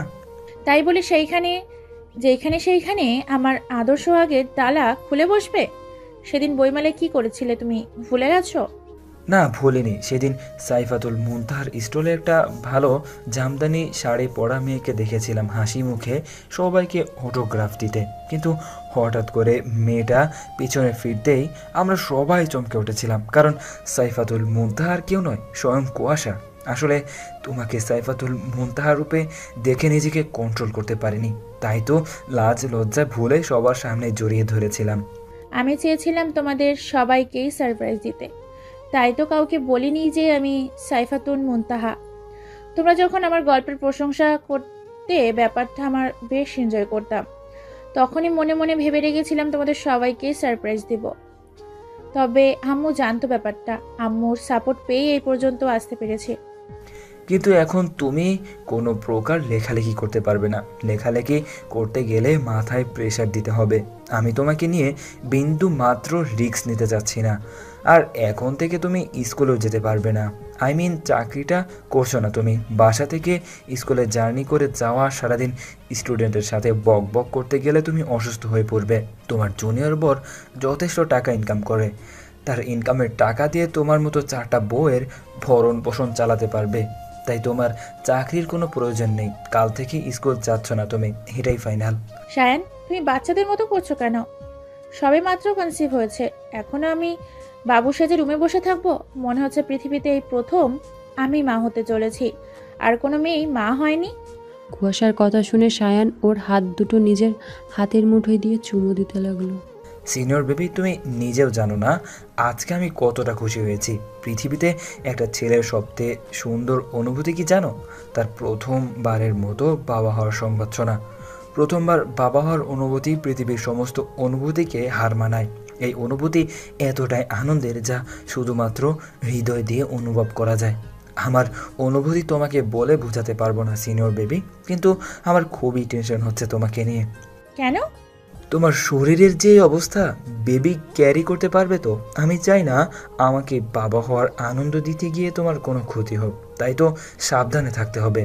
কুয়াশা কিছু বলতে যাবে তার আগেই আম্মু এসে সায়নকে বলল, সায়ান, একটু বাইরে যাও তো, কুয়াশার সাথে আমার কিছু কথা আছে। আশ্চর্য, আমার বউ আমার বাচ্চা আর আমাকেই তাড়িয়ে দিচ্ছ মম? এইটা কিন্তু আমার সাথে ঘোর অন্যায় করা হচ্ছে। তুমি যাবে এখান থেকে? যাচ্ছি তো। সায়ন যেতেই আম্মু এসে কুয়াশার 2 হাতে 2টা বালা পরিয়ে দিয়ে বলল, আমি বিয়ের পরে তোকে বলেছিলাম আমার অবুঝ ছেলেটাকে একটু বুঝদার বানাতে পারলে তোকে কিছু গিফট করব। আমি জানতাম তুই পারবি, তাই তো সেই দিন এই বালাজোড়া বানাতে দিয়েছিলাম। আজ তুই এত ভালো একটা খুশির সংবাদ দিলি, তাই আজ তোর জিনিস তোকে দিয়ে দিলাম। জানিস তো মা, তোর বাবাও অনেক খুশি হয়েছে। সে তো দাদু হওয়ার সংবাদে শুনতে বাজারে করতে চলে গিয়েছে। আজ নাকি তোকে নিজের হাতে রান্না করে খাওয়াবে। সত্যি আঙ্কেল আমাকে মেনে নিয়েছে? হ্যাঁ, কিছুদিন পরে নাতি নাতনি আসবে, তার দল ভারী হবে, সেই আশাতেই মেনে নিয়েছে। এ কি কুয়াশা, কান্না করছিস কেন? এত সুখ আমার কপালে সইবে তো আম্মু? পাগলি মেয়ে, এতে কান্না করার কি আছে? আমি বলেছিলাম না, দেখিস একদিন সব ঠিক হয়ে যাবে। এখন একটু রেস্ট কর, আসছি আমি। ঠিক আছে আম্মু। রাতে খাবার টেবিলে বসে আমার চক্ষু চড়ক গাছ। আঙ্কেল একা হাতে 7টা আইটেম রান্না করেছে আমার জন্য। আমি টেবিলে বসতেই আঙ্কেল প্লেটে ভাত বেড়ে আমার মুখে এক লোকমা ভাত দিয়ে বললেন, তুমি না সেদিন বলেছিলে তোমারও ইচ্ছা হয় সবার সাথে বসে যেতে। তুমি শ্বশুর শাশুড়ির মাঝে তোমার বাবা মাকে খুঁজে পেতে চাও। বিয়ের পরে মীরার মধ্যে তোমার মাকে খুঁজে পেয়েছো। আর আজ থেকে আমি তোমার বাবা। এখন থেকে প্রতিদিন আমি তোমাকে খাইয়ে দিব, যেইভাবে রোজ সামিরাকে খাইয়ে দিই, যদি তোমার কোনো আপত্তি না থাকে। না না আঙ্কেল, আমার আপত্তি থাকবে কেন? এই মেয়ে, তুমি আমার মেয়ে হলে আমি তোমার আঙ্কেল হই কিভাবে? বাবা হই আমি তোমার, বুঝলে মেয়ে? ঠিক আছে বাবা। দেখতে দেখতে কেটে গেল 9 মাস। এই মাসে বাড়ির প্রতিটা সদস্য কুয়াশার কেয়ার করেছে। সায়ানের প্রতি মাসে কুয়াশার চেক আপ থেকে শুরু করে খাওয়ানো, গোসল করানো সবটাই করেছে। কুয়াশার কেয়ারিংয়ের এক বিন্দুও ত্রুটি রাখতে চায় না সায়ন। প্রতিদিন অফিস থেকে ফিরে পেট ভর্তি ফলমূল নিয়ে আসে কুয়াশাকে খাওয়ানোর জন্য। কুয়াশার মধ্যেও ইদানিং অনেক পরিবর্তন হয়েছে। হাত পা ফুলে গেছে, চেহারার মধ্যে কেমন যেন ফ্যাকাশে একটা ভাব এসেছে। নিজেকে সবসময় ঢিলে ঢালা মিক্সিতেই আবৃত করে রাখে। এই তো সেই দিন স্বামীরা মজার ছলে জিজ্ঞেস করছিল, আচ্ছা আপু, আমরা তো পেট ভরে ভাত খেলেই নড়তে চড়তে পারি না, সেইখানে তুমি একটা বেবি কিভাবে ক্যারি করছো? তোমার কষ্ট হচ্ছে না? জানো সামিরা, আমার আম্মু একটা কথা বলতো, গাছের কাঁঠাল নাকি কখনো গাছের ভার হয় না। আর সেই কথাটার অর্থ বুঝতে পারলাম। অর্থাৎ মায়েদের কাছে সন্তানদের ওজনকে ওজনই মনে হয় না, নিমেষেই ক্যারি করা যায়। আমি বুঝতে পারছি না মা ডাক শোনা এতটা সহজ নয়। তবে তোমার ভাইয়া যা করে মনে হয় প্রেগনেন্ট আমি নই, বরং সে হয়েছে। পৃথিবীতে সবচেয়ে ভাগ্যবতী মেয়েকে জানো, যার একজন কেয়ারিং হাজব্যান্ড আছে। আর আমি সেই ভাগ্যবতীদের একজন, যে কিনা সায়নের মতন এমন একজন স্বামী পেয়েছি। তোমাদের ভালোবাসা সারা জীবন অটুট থাকুক আপু। রাত 2টা বেজে 30 মিনিট। চারিদিকে শুনশান নীরবতা। সায়ন ঘুমিয়ে গিয়েছে। ছেলেটা বড্ড পাগল। এই কয় মাসে কুয়াশার চিন্তায় সায়নের ঘুম হারাম হয়ে গিয়েছে। কত রাজ্যে কুয়াশার পাশে বসে নির্ঘুম কাটিয়েছে তাই ঠিক নেই। সেই সব কথা ভাবতেই কুয়াশা নিজেকে ভাগ্যবতী মনে করে। কুয়াশার ঘুম ভেঙে যাওয়ায় হুমায়ুন আহমেদের কথাও কেউ নেই গল্পটা পড়ছিল। হঠাৎ করেই কুয়াশার পেইন ওঠে। এইদিকে সায়নের ঘুমন্ত চেহারা দেখে সায়নকে না ডেকে কুয়াশা দাঁত কামড়ে ব্যথা সহ্য করে নেয়। এক পর্যায়ে ব্যথা সহ্য করতে না পেরে অজ্ঞান হয়ে যায়। ভোররাতে সায়নের ঘুম ভাঙতেই দেখে কুয়াশা মেঝেতে অজ্ঞান অবস্থায় পড়ে রয়েছে। কুয়াশার এই অবস্থা দেখে সায়ন যেন পাগল হয়ে যায়। তাড়াতাড়ি করে কুয়াশাকে হসপিটালে নিয়ে যাওয়া হয়। প্রায় 1 ঘন্টা যাবৎ ওটির সামনে সবাই অপেক্ষা করছে। অবশেষে সবার অপেক্ষার অবসান ঘটিয়ে ডক্টর এসে বললেন, কংগ্রেস মিস্টার, আপনি টুইন বেবির বাবা হয়েছেন। বাচ্চারা সুস্থ আছে। আর আমার সিনিয়র বেবি কেমন আছে? মানে? আমার ওয়াইফ কেমন আছে? সরি মিস্টার, তার অবস্থা খুবই ক্রিটিক্যাল। আপনারা রোগীকে অনেক দেরি করে হসপিটালে নিয়ে এসেছেন। কোনো মতো নিঃশ্বাস চলছে আর কি, গিয়ে দেখা করতে পারেন। সায়ন কেবিনে প্রবেশ করে দেখতে পেল কুয়াশার নিথর দেহটা বেডে পড়ে রয়েছে। কুয়াশাকে এই অবস্থায় দেখে সায়নের কলিজা মোচড় দিয়ে উঠল। সায়নকে দেখে কুয়াশা কাঁপা কাঁপা কণ্ঠে বলল, সায়ন দেখো, তোমার ইচ্ছে পূরণ হয়েছে, আমাদের টুইন মেয়ে হয়েছে। তুমি আমার মেয়েদেরকে দেখে রেখো সায়ন। তোমার সাথে আমার পথ চলা হলো না সায়ন, আমাদের ভালোবাসা এখানেই শেষ হয়ে গেল। না সিনিয়র বেবি, আমাদের ভালোবাসা এখানেই শেষ নয়, তোমার সাথে আরো পথ চলা বাকি আমার। তোমার কিছু হবে না সিনিয়র বেবি, আমি কিছু হতে দেব না তোমার। সায়ন, শেষবারের মতো আমাকে একটু জড়িয়ে ধরবে? শেষবারের মতো একবার সিনিয়র বেবি বলে ডাক দিবে? তোমার মুখে সিনিয়র বেবি ডাকটা শুনতে যে আমার বড্ড ভালো লাগে। সায়ন কুয়াশাকে জড়িয়ে ধরতেই কুয়াশার 2 চোখের পাতা এক হয়ে গেল। নিঃশ্বাস চলাচল বন্ধ হয়ে গেল। ডক্টর এসে কুয়াশার পালস চেক করে বলল, সি ইজ নো মোর। পাপা পাপা, কি হয়েছে আমার রাজকন্যাদের? তোমার সিনিয়র বেবি মেরেছে আমাদের। সিনিয়র বেবির খুব সাহস বেড়ে গিয়েছে। তোমরা দাদুর কাছে যাও এক্ষুনি, আমি সিনিয়র বেবিকে বকে দিচ্ছি। না, আমাদের সামনে বকা দাও। তোমাদের সামনে বকা দেওয়া যাবে না সোনা, তোমরা দাদুর কাছে যাও, আমি ঠিক সিনিয়র বেবিকে বকে দিব। বাপ বেটিরা বলে আমার নামে কি অপবাদ দেওয়া হচ্ছে শুনি? সিনিয়র বেবি, তুমি আমার রাজকন্যাদের মেরেছো কেন? তোমার মেয়েরা কি করেছে জানো? বাবা নামাজ পড়তে বসেছে আর তোমার গুণধর মেয়েরা তার পিঠের ওপর উঠে বসে রয়েছে। একেবারে হয়েছে তোমার মতো। বাবা ভালো হলে তার মেয়েরাও ভালো হতো, আর আমার হয়েছে যত জ্বালা। এদিকে দুটো মেয়েকে সামলাতে হবে, আবার অন্যদিকে তাদের বাপকেও সামলাতে হবে। এই 5 বছরে তোমার কোনো পরিবর্তন হলো না সায়ান, সেই আগের মতোই বাচ্চাটাই রয়ে গিয়েছ, অথচ নিজেই এখন 2 বাচ্চার বাপ। 2 বাচ্চার বাবা হলেও ভালোবাসা কিন্তু আগের মতোই রয়েছে, সারা জীবন এমনই থাকবে। হ্যাঁ, জানা আছে তোমার ভালোবাসার নমুনা। 5 বছর আগে একটা দুঃস্বপ্ন দেখেছিলাম, আমি মারা গিয়েছি 5 বছর আগে এর একটা দুঃস্বপ্ন, অথচ এখনো সেই স্বপ্নের কথা মনে পড়লে আমাকে হারানোর ভয়ে চোখের পানি ফেলো, একাকার করে দাও। আর তুমি কিনা ভেবেছিলে আমাদের ভালোবাসা শেষ হয়ে যাবে? চীনা মিস্টার, আমাদের ভালোবাসা এখানেই শেষ নয়।